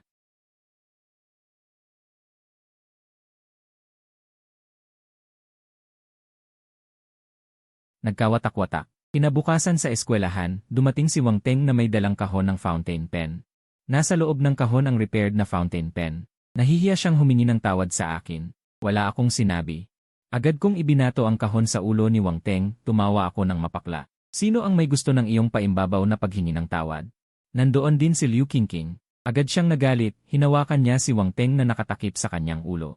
Kinuha niya ang pulang-pula ang mga mata ni Wang Teng at inilagay sa kanyang likuran, galit na galit niya akong pinagalitan. Mabuti na at tinulungan ka ni, pangalan, nagwawala ka pa dyan. Pagkatapos ay sinigawan niya ako, pangalan, humingi ka ng tawad. Siyempre, hindi ako hihingi ng tawad kay Wang Teng. Tumalikod ako at umalis. Nalaman ito ni Bai Ningbing sa mga chismis ni Xiaoxiang. Pagkatapos ay pumunta siya sa rooftop. Nakita ko pa rin akong walang gana doon, nakatulala. Dati, kapag hindi ako masaya, palagi akong pumupunta dito ng mag-isa. Noon, nakasandal si Bai Ningbing sa dingding. May lollipop sa kanyang bibig, mukhang kaswal, ngunit ang kanyang ekspresyon ay nagpapakita ng pag-uusisa. Tumingin siya sa akin at tinanong ang matagal na niyang itinatago sa kanyang puso, "So, ano ba ang gusto mo sa kanya?" Hindi ko siya pinansin. Basta't ibinaba ko ang aking mga mata, tahimik na medyo kakaiba. Mariing kinagat ni Bai Ningbing ang lollipop sa kanyang bibig. At ginawang pira-piraso. Tumawa siya sa kanyang sarili at tumayo, lumapit sa akin. Tumingin siya sa akin mula sa itaas at dahan-dahang tinawag ako, Fang Yuan. Sa wakas ay dahan-dahan kong itinaas ang aking mga mata at tumingin sa kanya. Puno ng tubig ang aking mga mata at sobrang putla ang aking mukha. Sa sandaling iyon, para akong marinong nawalay sa dagat. Ang dati kong matapang na ekspresyon ay unti-unting nagdilim. Ang dating talas ay nawala na, para bang nawalan ako ng lahat ng lakas. Nang makita ito ni Bai Ningbing, biglang kumirot ang kanyang puso. Hindi niya namalayan na dahan-dahang kumuyom ang kanyang mga kamay. Tahimik niya akong tinitigan sandali. Muli niyang ibinaba ang kanyang mga mata, garalgal ngunit malamig ang kanyang boses, kahit na walang babae sa mundo. Hindi kita magugustuhan. Agad na nanigas ang mukha ni Bai Ningbing. Nabago na ang hugis ng lollipop sa kanyang bibig dahil sa pagkagat. Malamig siyang umisi at mabilis na tumalikod. Pero hindi pa lumipas ang ilang oras. Tapos na ang pag-aaral sa gabi, at muli kitang nakita, nakasunod ka kay Liu Qingqing na may malawak na ngiti sa iyong mukha. Na parang walang nangyari dati, para kay Bai Ningbing, nakakatawa ang lahat ng ito, at minsan iniisip niya na pinapahirapan ko lang ang sarili ko. Tulad niya ng iniisip niya, si Liu Qingqing ay hindi kailanman naging mabait sa akin dati. Pero noong mga panahong iyon, handa akong magpakumbaba para mahalin ang isang taong hindi naman ako gusto. At inaabuso pa ako, paano niya ako magugustuhan? Sa loob ng maraming taon. Madalas iniisip ni Bai Ningbing kung naibigay ko lang sana sa kanya kahit katiting ng ngiti na ibinigay ko kay Liu Qingqing. Siya sana ay sobrang nasasabik at nabaliw. At ngayon, parang natupad ang isang magandang panaginip. Nasa harapan niya ako, matamis na nakangiti, sinasabi sa kanya kung gaano ko siya kamahal. Nangangakong makakasama siya habang buhay, at sinasabi pang gusto ko siyang pakasalan. Sa bawat tingin niya sa akin, ang kanyang puso na matagal nang natutulog na bulkan ng yelo ay lalong lumalakas. Humihingal na si Bai Ningbing. Pagkatapos ipinasok ang dila, nadama ko ang kanyang dila, at hindi tumigil ang halik sa loob ng ilang segundo. Sa sandaling ito, ang pakiramdam ng pag-ikot ng yelo ay bumalot sa kanya. Tunay niyang naramdaman ang init ng kumukulong dugo pagkatapos matunaw ang yelo. Habang nalulunod kami sa isa't isa, biglang may ingay mula sa pinto. May nagbukas ng pinto at pumasok. Bago pa man dumating ang tao, narinig na ang boses. "Bakit parang nakagat ka ng aso ngayong gabi?" Tumigil ang boses, pagkatapos ay narinig ang isang "Iay, grabe." Sa sandaling marinig ang boses, agad akong nanigas. Tumingin si Bai Ningbing sa direksyon ng taong dumating. Si Nick Xiaoqian ay nakatayo sa may pintuan, nakatingin sa magkayakap sa harap ng open kitchen counter. Para bang nasapian ng sumpa, hindi makagalaw. Kahit sandali lang. Pero nakita niyang malinaw, kanina, nakikipaghalikan ang kanyang ate Bai sa isang babae. Ito ay ibang-iba kaysa sa maikling paghawak sa banquet hall ng hotel. Kahit nakatalikod si Bai Ningbing sa kanya.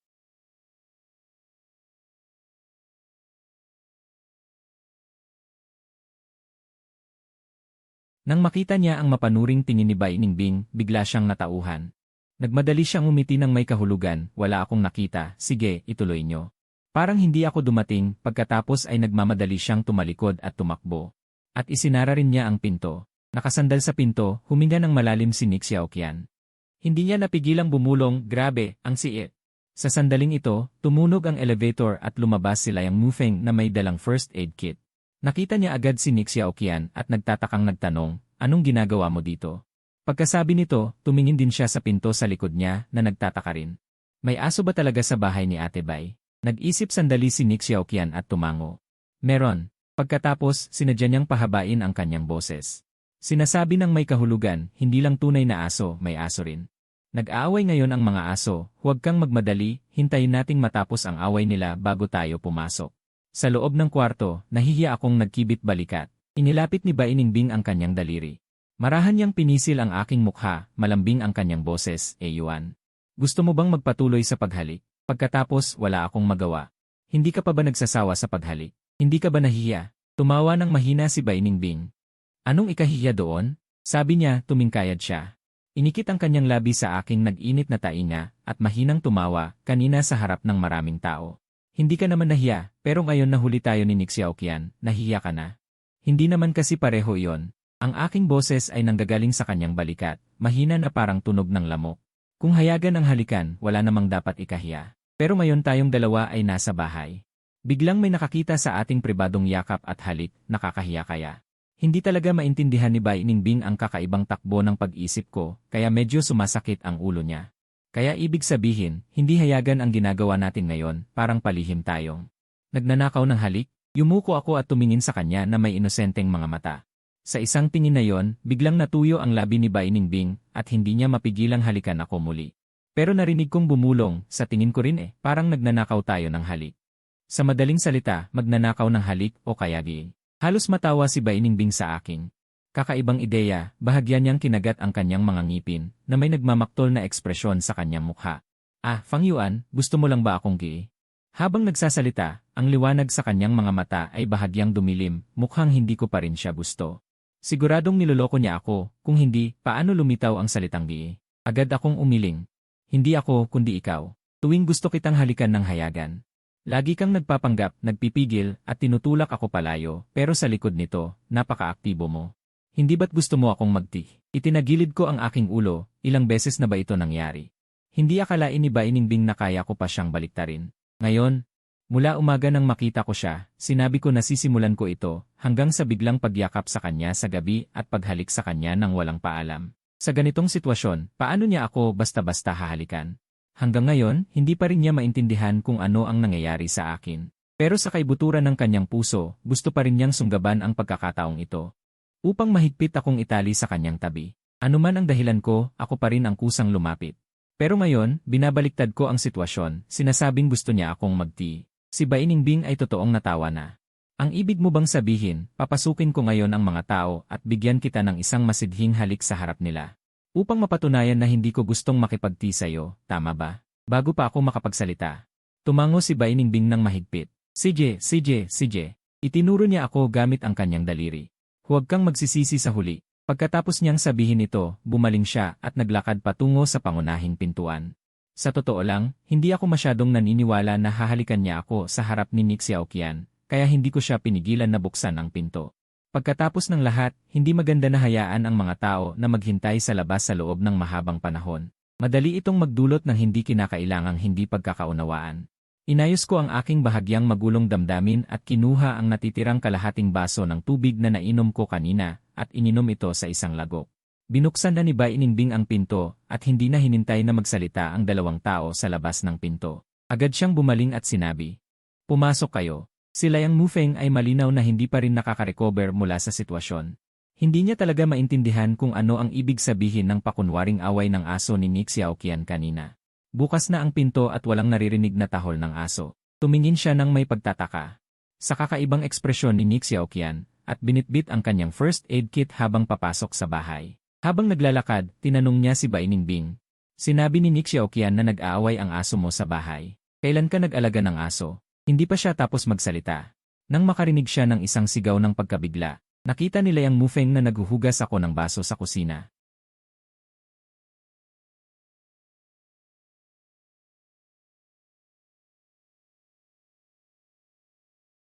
Ilang araw na ang nakalipas, ang tatlong iba pang tao ay sabay-sabay na tumingin sa kanya. Bahagyang kumurap si Liam Mufeng, tumagilid ang kanyang ulo at tahimik na nagtanong sa kanya gamit ang kanyang mga mata. Tinatawag na agad na kuya. Inirapan siya ni Nick Xiaoqian. Wala kang alam. Si Ate Bai ay nakikipaghalikan ng masidhi sa isang tao kanina. Tiyak na tama na tawagin siyang kuya. Tumahimik si Liam Mufeng saglit. Lumingon sa akin at mumiting sinabi, "Kumusta, kuya?" Magkakilala na kami ni Nick Xiaoqian simula pagkabata. Bagaman hindi kami malapit, madalas ko siyang nakikitang kasama ni Bai Ningbing. Tungkol naman kay Liam Mufeng, nagkita kami sa ospital kamakailan. Ginawa niyang utak pag-ibig. Sa totoo lang, medyo nakakahiya na bigla na lang nila akong tawagin ng ganito. Pilit akong ngumiti at magalang na sumagot. "Kumusta kayo?" Bahagyang ngumisi si Bai Ningbing, malinaw na nasiyahan sa tawag nila sa akin. Sabi niya sa isang ordinaryong tono, "Maglibang muna kayo." Pagkatapos niyang sabihin ito, naglakad siya papunta sa kusina. Hindi nag-isip si Nick Xiaoqian. Sumagot siya at hinila si Liam Mufeng papunta sa sofa. "At Bei, nakagat ka ba talaga ng aso?" Pagkatapos niyang sabihin ito, biglang hinila ni Liam Mufeng ang kanyang kamay. At umubo ng mahina. Nagtatakang lumingon si Nick Xiaoqian at sinabi, "Ano?" Eseli sa sandaling lumingon siya, nakita niya sa kusina. Na nakasandal ako sa lababo, mahigpit na nakayakap kay Bai Ningbing at nakayuko para subukang halikan siya. Kahit na nakatalikod ako sa kanila at natatakpan ko ng tuluyan si Bai Ningbing, malinaw sa kahit sino ang aksyon na ito. Kung ano ang mangyayari, buksan ang pinto para papasukin sila, para lang ba? Panoorin kaming maghalikan. Anong kakaibang paraan nito ng pagbati? Agad na nanigas ang katawan ng dalawa. Nagtitinginan, punong-puno ng gulat at pagkalito sa kanilang mga mata. Malinaw na nagulat sila sa bigla ang aksyon namin ni Bai Ningbing. Sa totoo lang, nagulat din ako sa ginawa ni Bai Ningbing. Katatapos ko lang ibalik ang nahugasang baso sa kabinet at nag-iisip kung kukuha ba ako ng 2 baso ng tubig para kay Nick Xiaoqian at sa iba pa. Nang bumalik si Bai Ningbing, akala ko pupunta siya para kumuha ng tubig para sa kanila, kaya bumaling ako para kumuha ng mga baso. Sa huli, bigla niya akong niyakap ng mahigpit at hinila ako sa kanya, at kinulong ako sa pagitan niya at ng lababo. Pagkatapos, tumingkayad ako at hinalikan ang kanyang mga labi. Agad akong nanlaki ang mga mata at gusto ko siyang itulak palayo. Pero mahigpit niyang niyakap ang aking baywang at hindi bumitaw. Paminsan-minsan pa niya akong kinakagat ng bahagya. At dinidilaan na parang gusto niya akong tunawin. Sa sobrang pagkapahiya ko, halos hukayin na ng mga daliri ko sa paa ang isang mansyon na nagkakahalaga ng 3 bilyon. Naiisip ko pa lang na may 2 taong nakatitig sa amin, pakiramdam ko'y malapit na akong maubusan ng hininga. Totoo, nakakakilig ang ganitong sitwasyon, pero nakakahiya rin talaga. Dati akong kusang humahalik sa kanya dahil kakagaling ko lang sa muling pagkabuhay at sabik na sabik akong lumapit sa kanya. Para kumpirmahin ang kanyang pagkatao. Noon, simple lang ang isip ko at hindi ko masyadong inisip. At saka, dati ay mabilis ang halik lang at hindi niya ako binigyan ng pagkakataong umiwas. Kaya hindi ko pa naranasan ang ganitong pagkapahiya.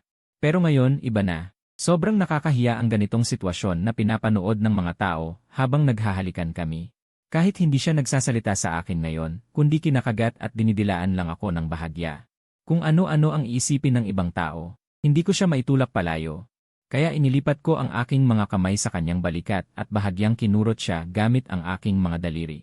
Bahagyang nasaktan si Bai Ningbing. At sa wakas ay binitawan ako. Pero yumuko pa rin siya at bumulong sa aking labi. "Sa palagay mo ba, gusto ko lang makipaglaro sa'yo?" Agad akong umiling ng mariin. Hindi ko iniisip iyon. Hindi talaga. Napakaprangka mo. Dahan-dahang idinampi ni Bai Ningbing ang kanyang daliri sa aking labi at pinunasan ang basa rito. Bumabagal ang kanyang boses. "Kung hindi pa rin ito sapat, may naiisip ka ba? Pwede tayong pumunta sa sala." Sa harap nila, agad kong tinakpan ang kanyang bibig gamit ang aking kamay. Huwag, huwag, huwag. Baliw pa rin talaga ang babaeng ito tulad noong nakaraang buhay. Nagpaawa ako sa kanya at kumurap, bumulong ako ng halos hindi niya marinig. Sapat na talaga. Nagkatinginan kami ni Bai Ningbing sa loob ng 2 segundo. At saka siya bahagyang tumawa, "Bakit ka natatakot? Hindi naman nila nakita ang iyong mukha." Kahit hindi nila nakita ang mukha ko, mahuhulaan pa rin nila, okay? Hindi ko alam kung anong ekspresyon ang dapat kong ipakita. Alam kong naroon pa rin sa malapit ang dalawa. Kahit hindi sila gumagawa ng ingay. Saglit akong natahimik at tuluyang sumuko. Sabi ko nang nagmamakaawa, sa palagay ko, magpapabakuna na lang muna ako. Nakita ni Bai Ningbing na sobra na talaga akong nahihiya, kaya hindi na niya ako pinaglaruan. Hinawakan niya ang aking kamay at lumabas kami ng kusina. Pero hindi niya agad ako pinabakunahan. Sa halip, pinaghintay muna niya ang dalawa at dinala ako sa kanyang kwarto. Para magligo. Sabi niya, hindi na raw pwedeng maligo pagkatapos magpabakuna. Nagulat ako. Pero wala akong Parang alam na ni Bai Ningbing ang sasabihin ko, huwag kang mag-alala. May mga bagong gamit sa banyo. Ako na ang kukuha ng iyong damit. Pagkatapos ay pumasok siya sa banyo at inihanda ang mga gamit para sa akin. Sabi niya sa akin pagkapasok ko, maligo ka na. Isasabit ko na lang sa pinto pagkaakyat ko. Kinagat ko ang aking labi. Tumango at nagmadaling paalalahanan siya, dalhin mo rin pala ang shampoo at iba pa. Nasa balkonahin ng kwarto ko, nakalagay sa ilang kahon. Dalhin mo na lang lahat. Bahagyang umiti si Bai Ningbing, tumugon at saka umalis, iniwan ang lugar para sa akin. Pagbalik niya sa sala, nakaupo sa sofa ang dalawa na nakayakap sa kanilang mga braso, at may kakaibang ekspresyon sa kanilang mukha. Sabay-sabay silang tumingin sa kanya. Sandaling natigilan si Bai Ningbing at kalmadong itinaas ang kanyang kilay. At tumingin sa kanila, anong tinitignan nyo? Ngumiti si Liang Mufeng at umiling. Tinaasan ang kilay ni Nick Xiaoqian at sumatsat, hindi ko talaga napansin na Umisi siya, ang landi mo. Dahil sa apat na salitang ito, bahagyang nagliwanag ang mga mata ni Bai Ningbing. Bahagyan niyang binigkas ang kanyang bibig at sumagot. Huwag kang masyadong mainggit. Tutal, kahit gusto mong lumandi, wala kang makikitang target para magpakitang gilas. Natahimik si Nick Xiaoqian, at hindi niya nagustuhan ito. Bakit wala akong mahanap na target? Kung gusto ko talaga, maraming lalaki ang manliligaw sa akin. Ayoko lang makipaglaro. Ganun ba? Sabi ni Bai Ningbing habang papunta sa labas. Ayaw mo na rin ba kay Liang? Sige, hindi mo na kailangang magtanong tungkol sa kanya. Biglang nagbago ang ekspresyon ni Nick Xiaoqian. Parang spring, agad siyang tumayo at mabilisang lumapit kay Bai Ningbing. Ate Bai, may balita ka ba talaga kay Liang Xiaoyun? Lumingon si Bai Ningbing sa kanya.